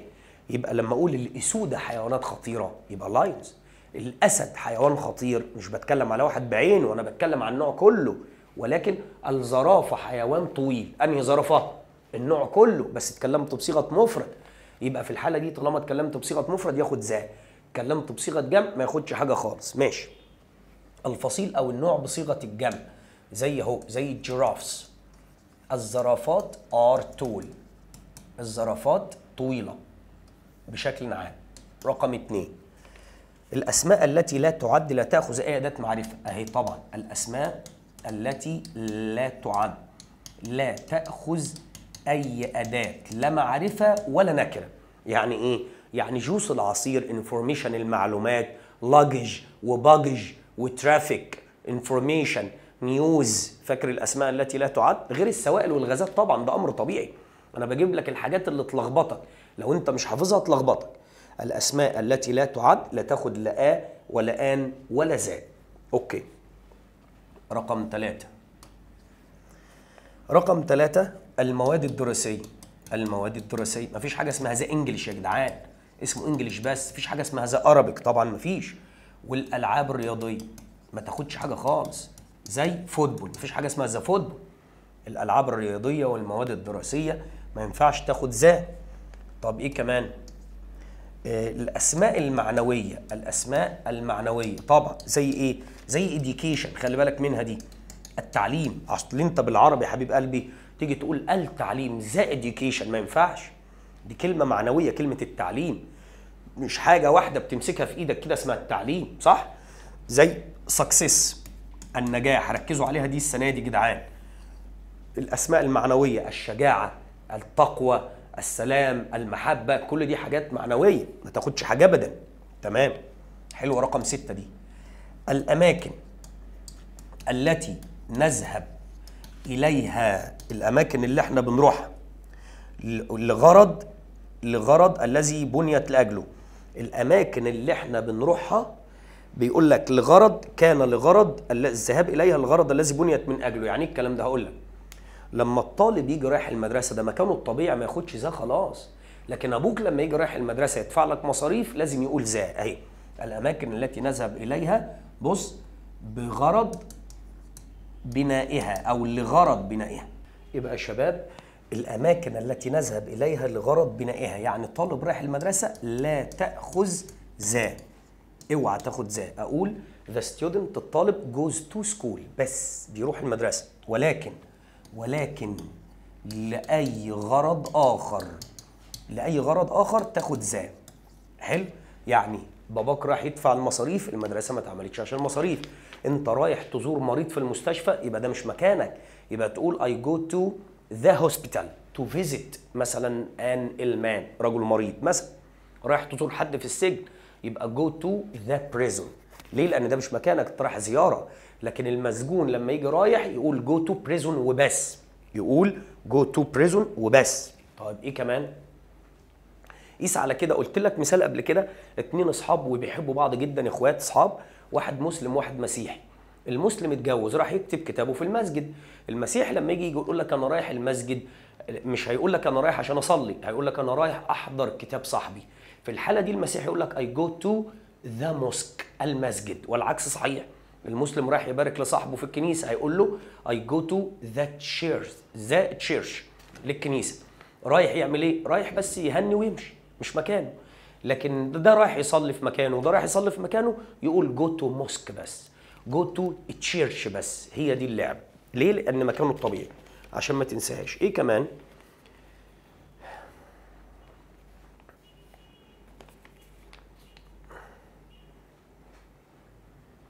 المثال بيقول لك، انا خلصت خلاص على فكره النو ارتكل.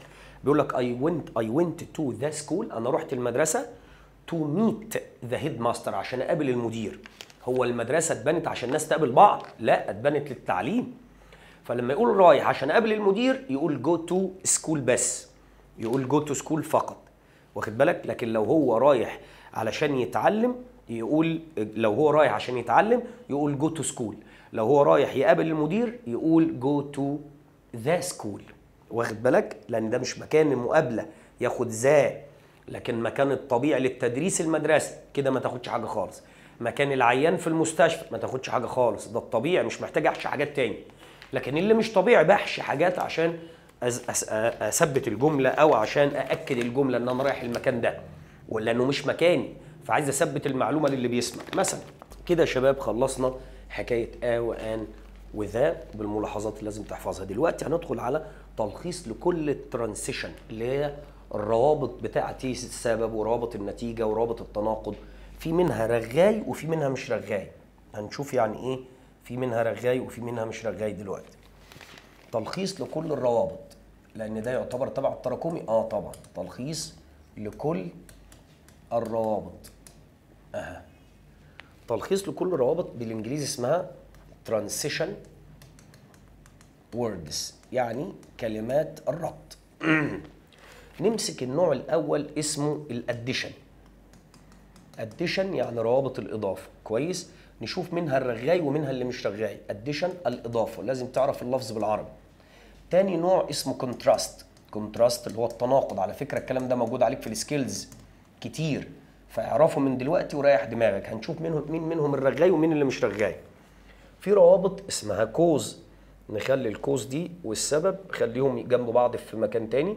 ناخد روابط اسمها purpose. purpose اللي هي روابط الغرض اهي. تعالوا يا شباب نلخص مع بعض ايه الروابط. كل نوع من الانواع دي في منها الرغاي واللي مش رغاي. يعني ايه الرغاي؟ يعني يجي وراه جمله كامله. اللي مش رغاي يجي وراه يا اسم يا فعل اخره ان جي. تعال نشوف روابط اديشن الاضافه عامله ازاي. اول حاجه اند، طبعا يجي بعدها جمله كامله. جمعتهم لك اهو من مصادر مختلفه اديشنالي، فركز يا حبيب قلبي جمله كامله برضو بعديها، لان اديشنالي دي اصلا حال، فيجي بعديها فاصله ثم جمله كامله. خلي بالك الروابط دي اللي بقول لك عليها موجوده عندك في السكيلز برضو، فهي موجوده تراكميه اولى ثانيه ثالثه ثانوي. كويس. ايه كمان بيجي وراهم جمله كامله؟ ان اديشن. ان اديشن يعني بالاضافه الى. وفيرذر مور. فيرذر مور علاوه على ذلك اسمها further more over in addition moreover. دول روابط الاضافه كلهم addition بيجي بعديهم جمله كامله. كويس. اخواتهم بقى اللي ما يجيش وراهم جمله كامله مين؟ اهو دول ما يجيش وراهم جمله كامله. مين هم؟ beside يجي بعديها اسم او ان جي. beside بالاضافه الى. وin addition to. in addition to يعني بالاضافه الى برضه بيجي بعدها يا اسم او اي ان جي، يا اما as well as بالاضافه الى بعدها اسم او ان جي، يا اما along with بعدها يا اسم او ان جي.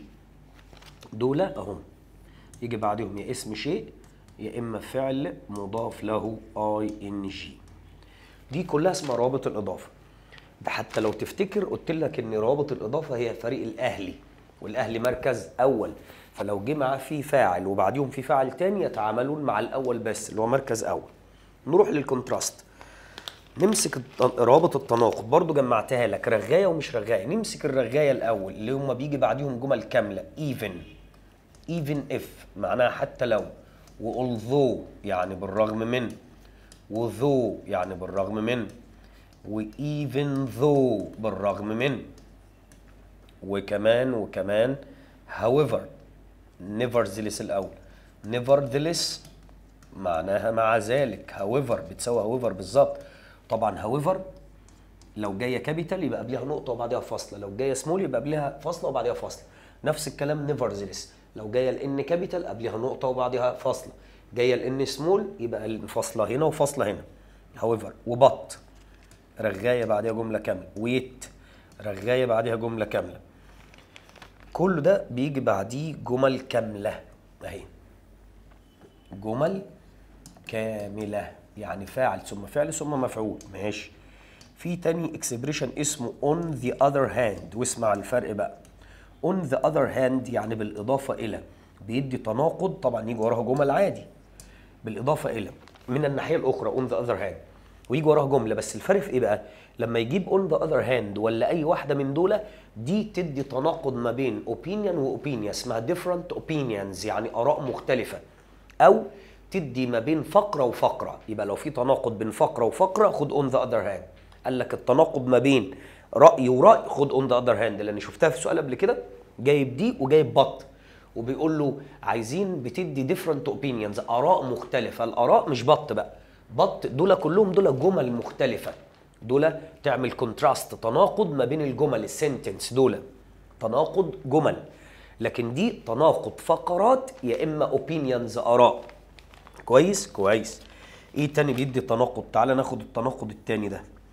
whilst معناها بينما، whilst وديسبايت يعني بالرغم من، despite وin spite of، in spite of، ودول يجي بعديهم يا اسم يا فعل اخره ing.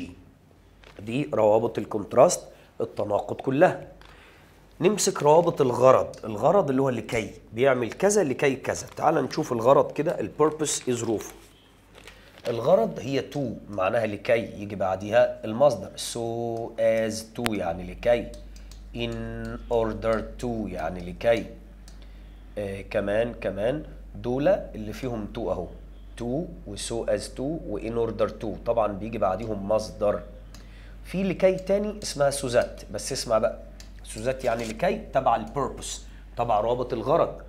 الفاعل بص كده، قال لك بعد سوزات الفاعل ثم يا اما كان يا اما كود يا اما ماي يا اما مايت يا اما ويل يا اما وود، يا ويل يا وود. طبعا ويل لو ده مضارع وود لو ده ماضي. تقول كده سوزات الفاعل ويل او وود، سوزات الفاعل كان او كود، سوزات الفاعل مي او مايت. كويس، دي سوزات. في كمان in order that، in order that برضو بعدها جملة كاملة. في كمان in the hope that، in the hope that تيجي بمعنى أملا في كذا أو لكي يحدث كذا، ويجي بعدها جملة كاملة، جملة وهنا جملة، كل ده بيجي بعديه جملة ودي جملة وهكذا أهو. دول كلهم بيجي بعديهم جمل. دي روابط، ودي الروابط اللي كتبناها زمان على رسمة الفراشة في السنتر لو تفتكروا، وهنا كمان في بتوع الأونلاين برضو كتبنا لهم الكلام ده على رسمة فراشة برضو. دي اسمها روابط الاديشن الإضافة، في منهم رغاي ومش رغاي. روابط كونتراست التناقض، في منها رغاي ومش رغاي. روابط البيربس الغرض أو الهدف، في منها رغاي ومش رغاي اللي فوق. كويس؟ باقي له روابط بقى الريزون والكوز. تعالى يا باشا نشوف ايه الكلام ده. نقسم تاني، هنكملهم طبعا اهو. في روابط السبب، روابط السبب، السبب اللي هو كوز، يجي بعديهم السبب، سبب الحاجة، ماشي. في كمان روابط ريزلت النتيجة، روابط النتيجة اللي هي اسمها ريزلت، وينفع نسميها افكت اللي هو الأثر أو النتيجة، هو ريزلت أو افكت. كويس.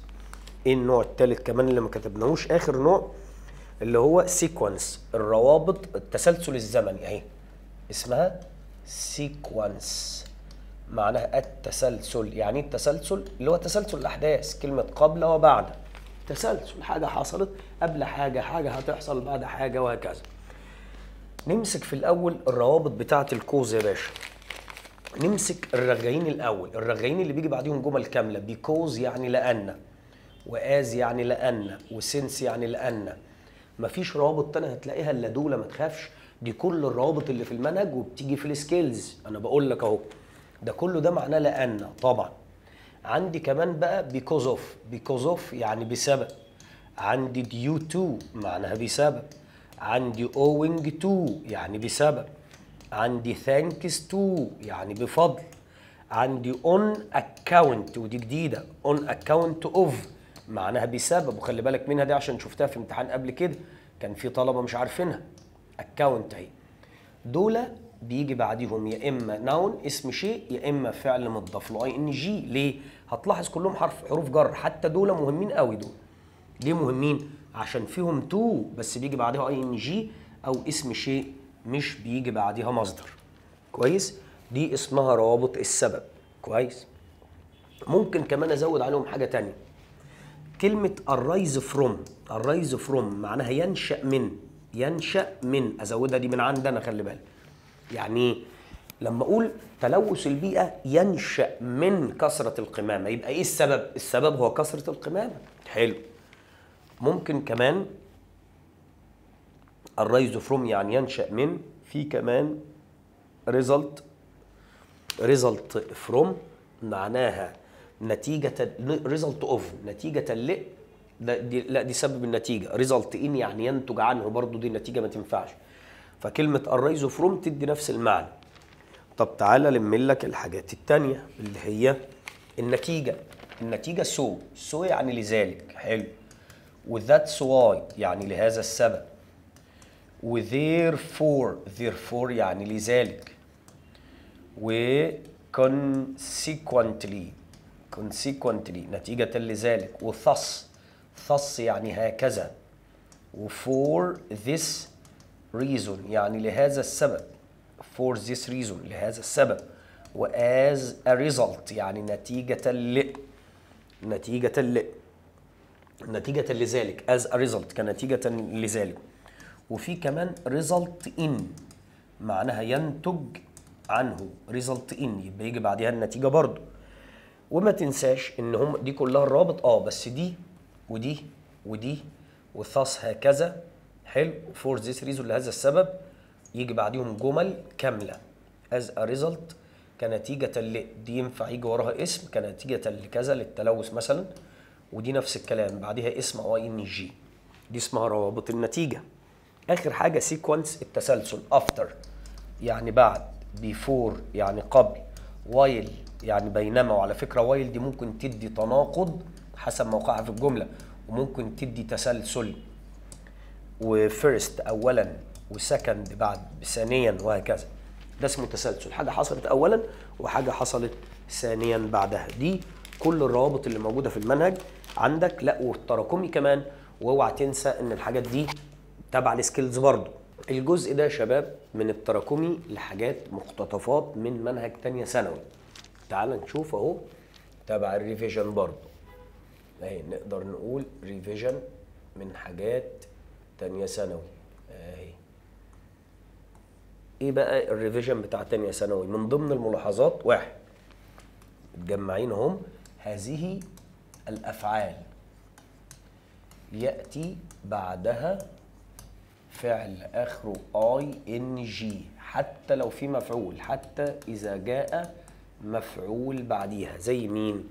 زي keep، وزي hate، وزي dislike، وزي imagine. خلي بالك هتلاقيه مرتبط حتى بالمنهج بتاعك برضو. involve يشمل او يتضمن. involve. عندك كمان mind، كلمة مهمة قوي معناها يمانع. prevent us playing مثلا، يمنعنا احنا من اللعب. prevent prevent. و remember اهي. و risk يخاطر. و come across. كويس. فدايما هتلاقي لو جه بعديهم مفعول يبقى ing، زي مثلا keep us مثلا، او keep the environment مثلا يجي بعدها صفة ممكن نظيفة. وممكن مثلا keep us مثلا ايه، keep us writing يعني يجعلنا نستمر في الكتابة. اهي يجعلنا نستمر في الكتابة. دول بيجي بعدهم ing. ليس لهم حرف جر اهو، ليس لهم حرف جر. سجل عندك كويس. زي I don't انا لا امانع. I don't mind انا لا امانع. you ان انت joining تنضم. joining the trip تنضم للرحلة معانا. اهي mind بعدها مفعول ثم ing. مثال I stopped انا منعت لين damaging من دمار او تلف hair toys العابها. اهي ستوب لين، وينفع اقول ستوب بالذات مفعول ing صح. وينفع ستوب مفعول فروم، امنع فلان من كذا، وبرضه بعد فروم ing. سجل عندك وبعديها اعمل خط. نخش على الملحوظة الثانية. الملحوظة الثانية رقم 2. بيقول أسماء، هناك أسماء مفرد أو جمع حسب المعنى. حسب المعنى زي كلمة تيم، لو بتكلم عنها كبشر يبقى تيم تاخد ار. طب وانا اعرف منين بتكلم عنها كبشر؟ يا اما من سياق الجمله، يا اما لو ربط معاهم بهو. اول ما يربط بهو يبقى بيتكلم عنهم كبشر. لو ربط بويتش يبقى بيتكلم عن الفريق ككيان. يبقى تيم، جروب، كلاس، فلوك اللي هو قطيع، ستاف بالايه، كرو طاقم متحرك، طاقم سفينه او طياره، كابل زوج، جانج اللي هي العصابه. دول مفرد او جمع. الملحوظه 3، الفرق بين on my own معناها ايه؟ on my own يعني بنفسي بتساوي by myself معناها بنفسي، هما الاثنين. ولكن of my own my كده of my own دي بقى معناها ملكي، بتساوي has وتساوي have وتساوي own يمتلك وتساوي possess يمتلك وهكذا. دي معناها ملكي. of my own بمعنى ملكي. اللي بعديها كلمة يبدأ ملهاش مبدأ. كلمة يبدأ زي start وزي begin، ملهاش مبدأ. يعني ايه ملهاش مبدأ؟ يعني تاخد طول المصدر تقول ماشي، تاخد ING على طول برضه تقول ماشي. الملحوظة اللي بعديها find دي خطيرة. find it والصفة to ثم المصدر. عارف في ثالثة ثانوي عمل ايه؟ ده تعبير قديم من أولى ثانوي. راح قال لك أنا عايز الحتة دي مجهول كمان، تخيل. يبقى عايزة طالب عارف إن ده اكسبريشن ما بيتغيرش، وفي نفس الوقت عايزه مجهول يتحط له بي وتصريف ثالث. find it والصفة to ثم المصدر. دي ملحوظة. الملحوظة اللي بعديها كلمة else. تيجي فين كلمة else؟ يا إما تأتي بعد كلمات الاستفهام، تيجي بعد كلمات الاستفهام، بعد what وبعد where وبعد when وهكذا. what else where else. وتيجي بعد كلمة someone somebody anyone anybody وهكذا. بعد some و any تيجي else. وبعد or بعد كلمة or else معناها وإلا هيحصل كذا. يبقى ليها 3 حاجات يجوا قبليها كلمة else، وسجلهم عندك. أنا عارف إن الخط سيء عشان بكتب بسرعة، بس أنت ورايا وبتسجل كل حاجة، لأن زي ما قلت لك جمعت لك الحاجات دي التراكمي بتاع أولى وتانية، وهتعرف دلوقتي حاجات أولى كمان بالمرة، حاجات تانية ثانوي. لا كده بيقول لك إن المضارع المستمر اللي هو ام او از او ار واي ان جي كلنا عارفين ماله، واي ان جي. المضارع المستمر ده ليه استخدامات كتيره جدا غير اللي انت عارفه. مع حدث يتم الان طبعا. ايه كمان؟ لوصف مواقف في الحاضر تختلف عن الماضي، يعني اللي كان سائدا في الماضي. كمان تستخدم مع مواقف تحدث هذه الأيام، حاجة بتحصل الأيام دي زي nowadays. تستخدم كمان مع كلمة always دائما، و constantly اللي هي بشكل مستمر للتعبير عن عدم الرضا، إن أنا مش موافق.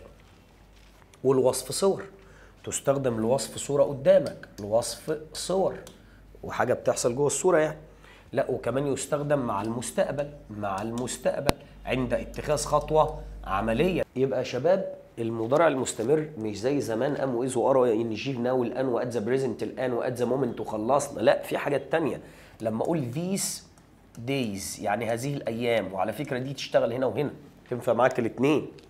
طب لو انا ما كتبتش these days او currently مثلا زي كده، currently يعني في الوقت الحالي، ممكن ايه اقول people الناس are using social media، الناس بيستخدموا السوشيال ميديا دلوقتي، واسكت. زمان معروف ان ما كانش فيه سوشيال ميديا، من 50-100 سنة ما كانش فيه.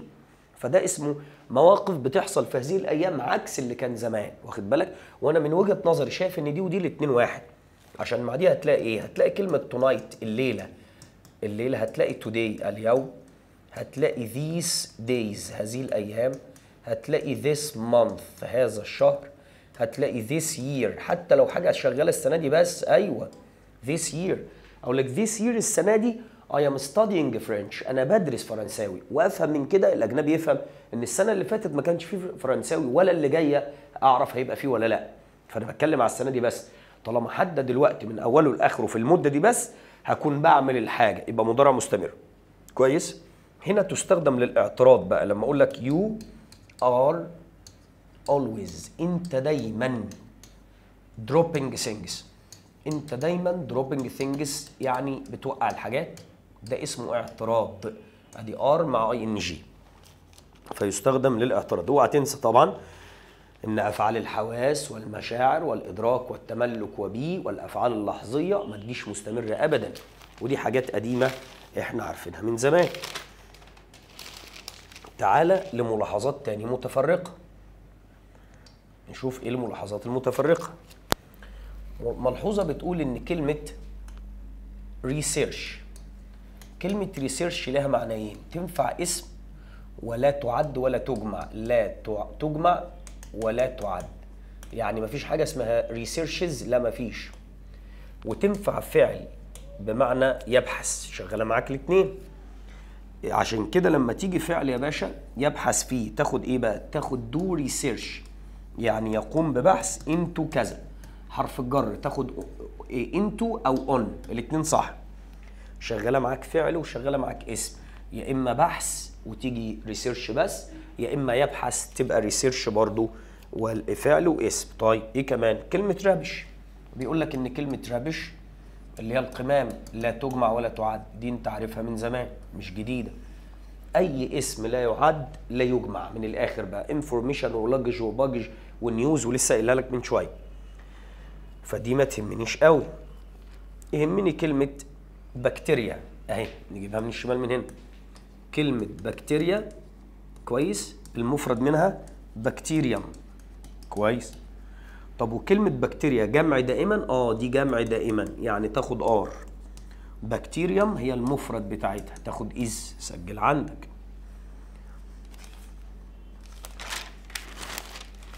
دي مقتطفات، بيقول لك ملاحظات زياده او ملاحظات لغويه اضافيه في اولى ثانوي. ايه كمان؟ كلمه الرجي، الرجي يعني فلان ده عنده حساسيه. الرجي تاخد حرف جر تو. مثال I have، انا لدي ان، وتاخد انا على فكره قبليها. الرجي انا عندي حساسيه تو بنسلين، يعني ضد حقن البنسلين، اسمه بنسلين، ده اسم الحقن. ادي الرجي تو معناها عندي حساسيه ضد. طيب دي ملحوظه. الملحوظه الثانيه اللي جت في النموذج الاسترشاد عشان تعرف ان حاجات تراكميه، كلمه جرو لو جايه بمعنى يزرع تتبني للمجهول عادي، تيجي مجهول عادي لو عايز تعملها، لان في بانسان هو اللي بيزرع، الانسان اتدخل في الموضوع.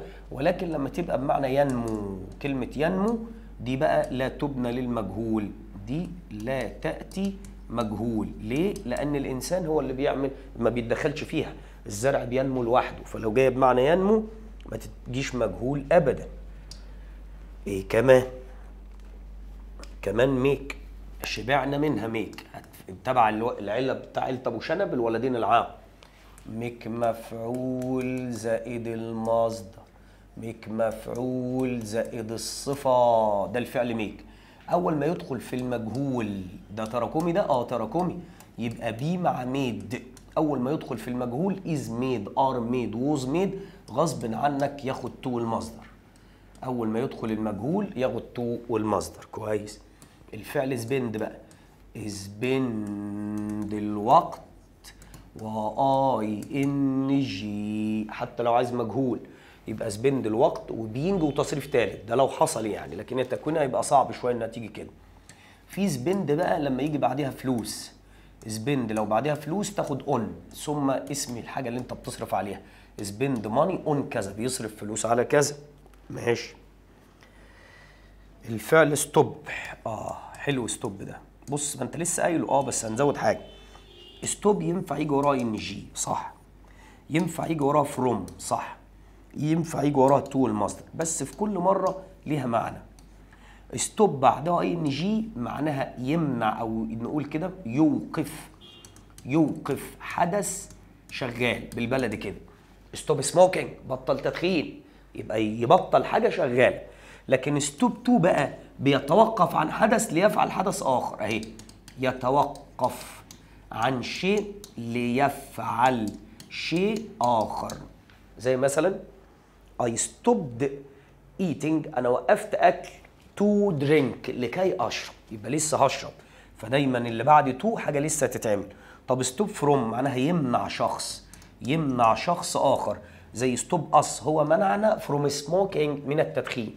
طبعا بعد from بيجي ing، يبقى في كل مرة هتلاقي ليها معنى مختلف. ده كلام رائع. ملحوظة تانية يا شباب، اعمل خط وجمع كله ده، اسمها قاعدة تفضيل الأفعال. اكتب عندك يا حبيبي، يعني ايه يا أستاذ تفضيل الأفعال؟ يعني أنا مش بفضل الصفات بقى اللي هو أسلوب التفضيل زي اس تي، لا لا، بفضل فعل على فعل. يعني ايه فعل على فعل؟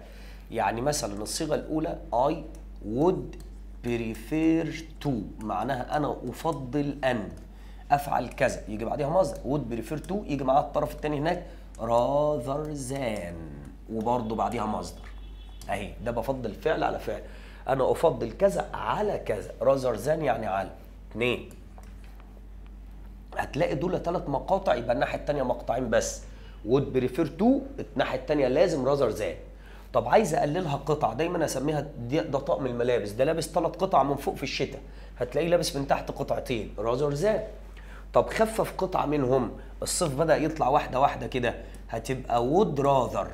هي مش هي دي، لا لا لا، would rather معناها يفضل، ويجي بعدها مصدر ملاش حرف جر، الطرف اللي هناك بقى تاخد than.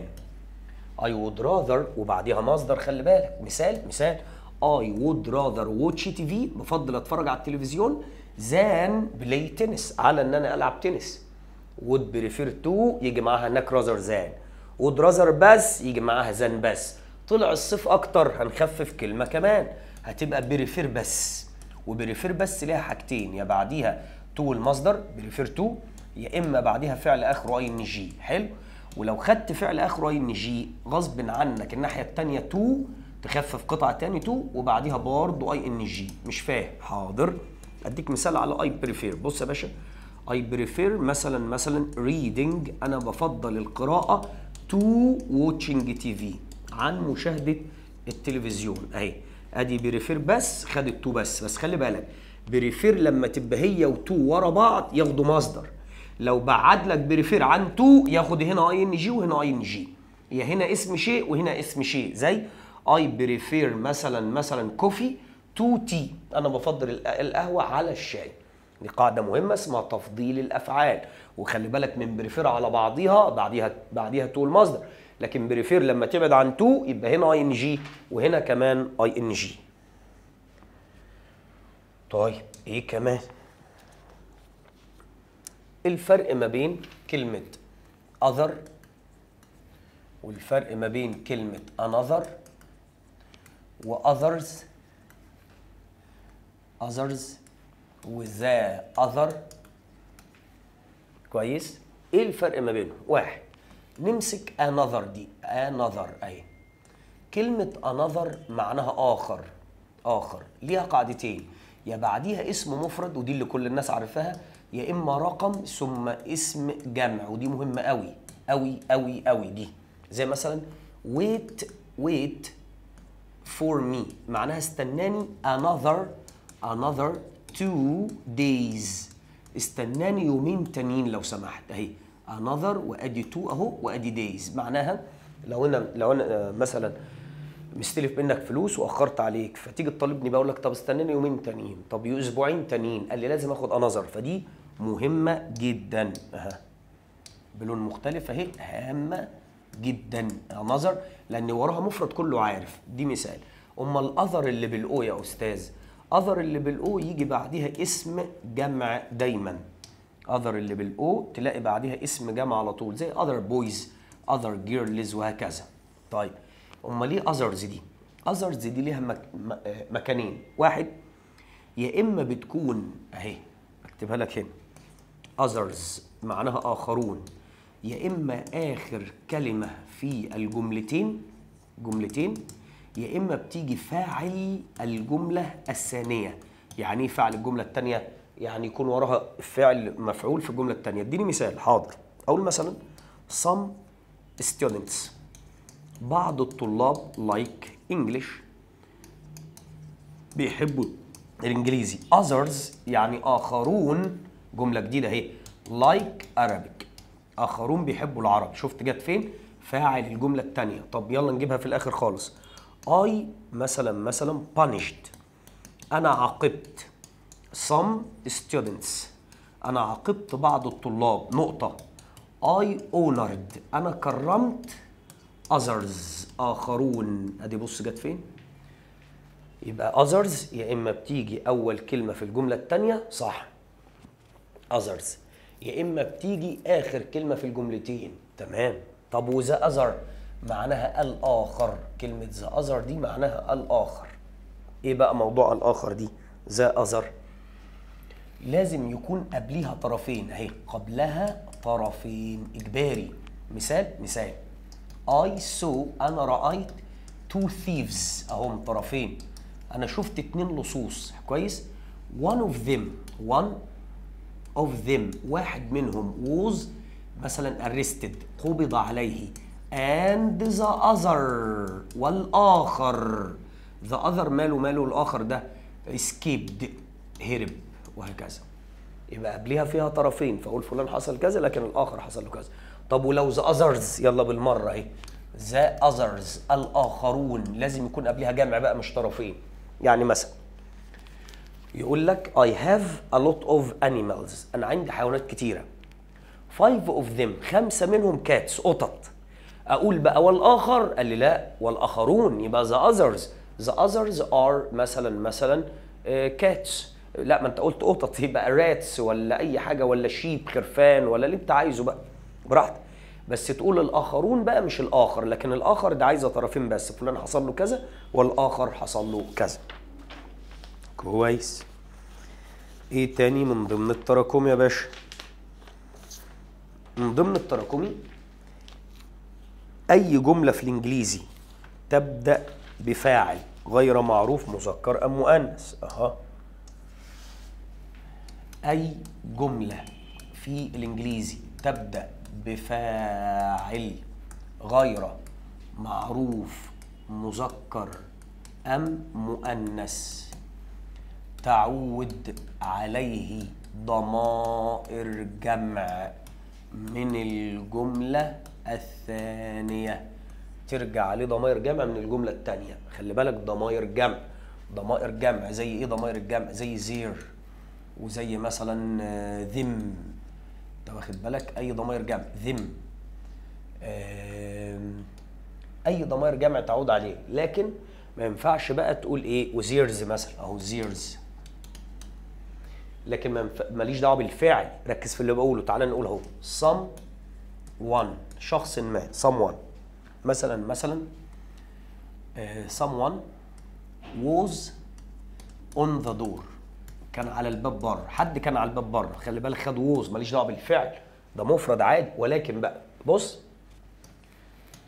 ما استناش لحد ما انا فتحت، اقول زي بقى. عارف زي ده عادي على مين؟ على ده، لان مش عارف someone ده واد ولا بنت. اهو they didn't wait، اهي مهمه جدا. ما اقولش he didn't wait، عرفت منين انه ولد؟ عرفت منين انه بنت؟ يبقى هو لم ينتظر حتى انا فتحت ايه؟ الباب. فدي من الحاجات التراكميه الخطيره طبعا.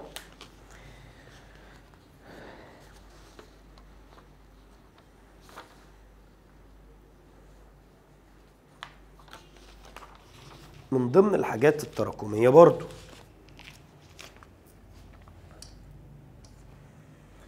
قاعده توتو سوسو شوشو. نبدا بسوسو.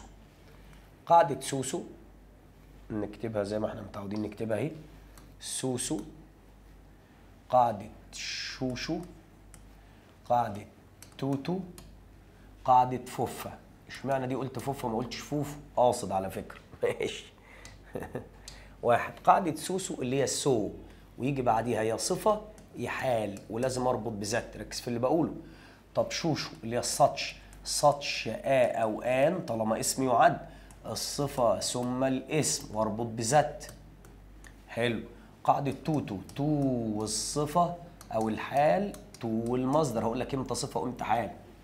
قاعدة تو أهي. طب وفوفة اللي هي إنف. إنف دي ليها حاجتين. إيه بقى الموضوع؟ هقول لك واحدة واحدة. قاعدة سوسو يا باشا اللي هي سو والصفة أو الحال. طب آخد صفة ولا حال؟ معرفش. لو قبل النقط يا حبيبي بي يصبح يبدو خد صفة. لو قبل النقط فعل أساسي خد حال. دي قاعدة سوسو. حلو. أقول مثلا the exam الامتحان was so hard كان صعب جدا. ذات لذلك I couldn't أنا ما قدرتش answer أجاوب. ماشي. such أو آن الصفة ثم الاسم. الأو الآن دي بتاعت الاسم، فلما يكون يعد ياخد أو آن. طب ولو اسم لا يعد يبقى مفيش أو آن. أقول مثلا it was such نفس المثال ده خلي بالك اهو. such a hard exam. شفت اللعبة بقى؟ ذات لذلك والباقي ينزل زي ما هو. أنا ما قدرتش أحله. هنا قلت hard أهو صفة وأدي الإجزام أهو اسم. كويس؟ فالآ دي بتاعت إيه؟ الآ بتاعت الإجزام.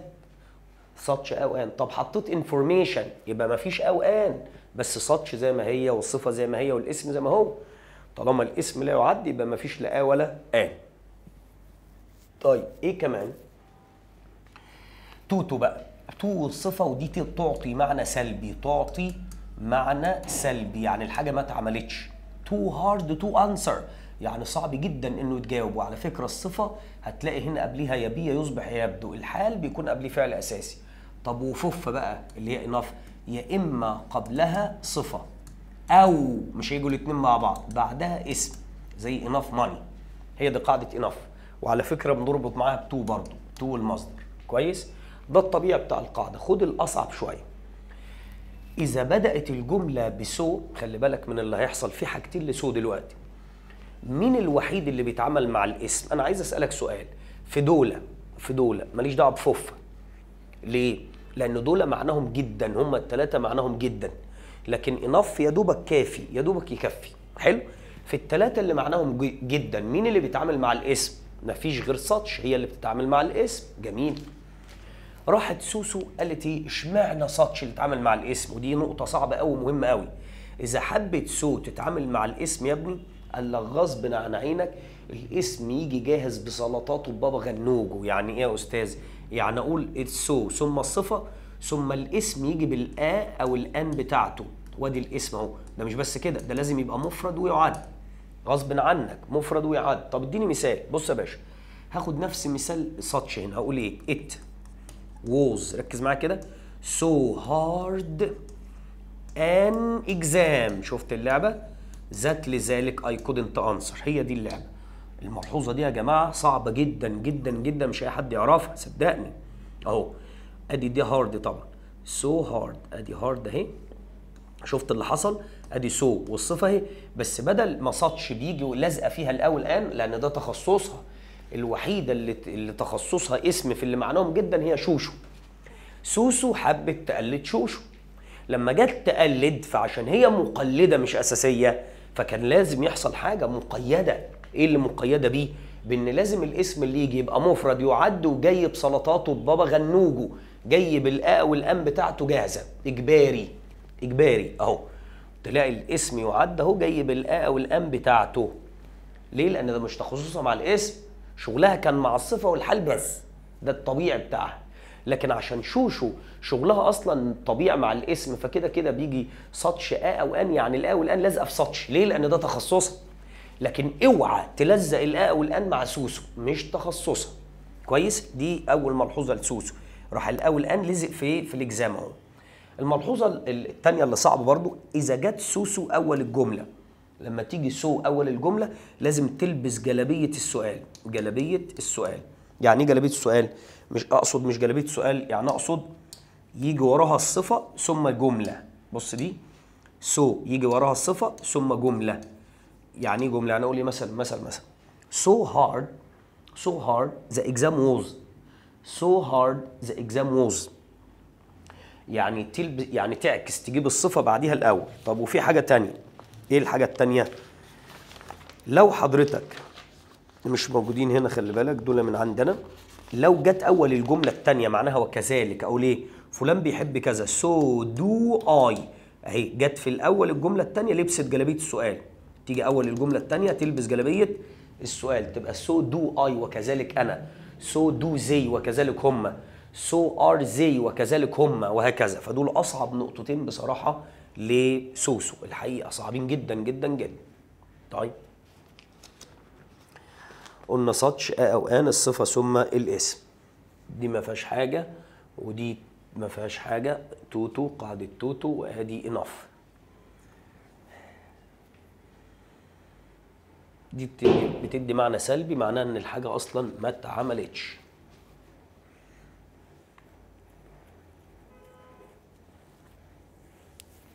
حتى لو شوشو، اسمع دي كمان، حتى لو شوشو دي جت اول الجمله بدل ساتش ما تبقى هنا، عايز اخليها ساتش كده. بص تبقى ايه؟ تبقى ساتش a hard exam it was. هتقول كده such a hard exam it was. such a hard exam it was، يعني ينفع اقول ابدا بساتش واجيب بعديها hard exam؟ صح، تنفع لو جت اول الجمله. الكلام ده مش موجود هنا، لكن في التركات اللي موجوده في الوحده السبعه. وبكده يا شباب احنا خلصنا الجزء الاول من محاضره التراكمي، وهنكمل سوسو توتو شوشو مع السؤال المزيل في المحاضره الجايه. ربنا معاكم، واكتب المعلومه كذا مره. انت كده لميت كل التراكمي وبالزياده كمان من الحاجات اللي هي اصلا بتاع اعدادي واولى ثانوي وثانيه ثانوي، بس ناقصك تكتب بايدك المعلومه كتير. ربنا معاكم، واستنى الجزء اللي جاي. سلام.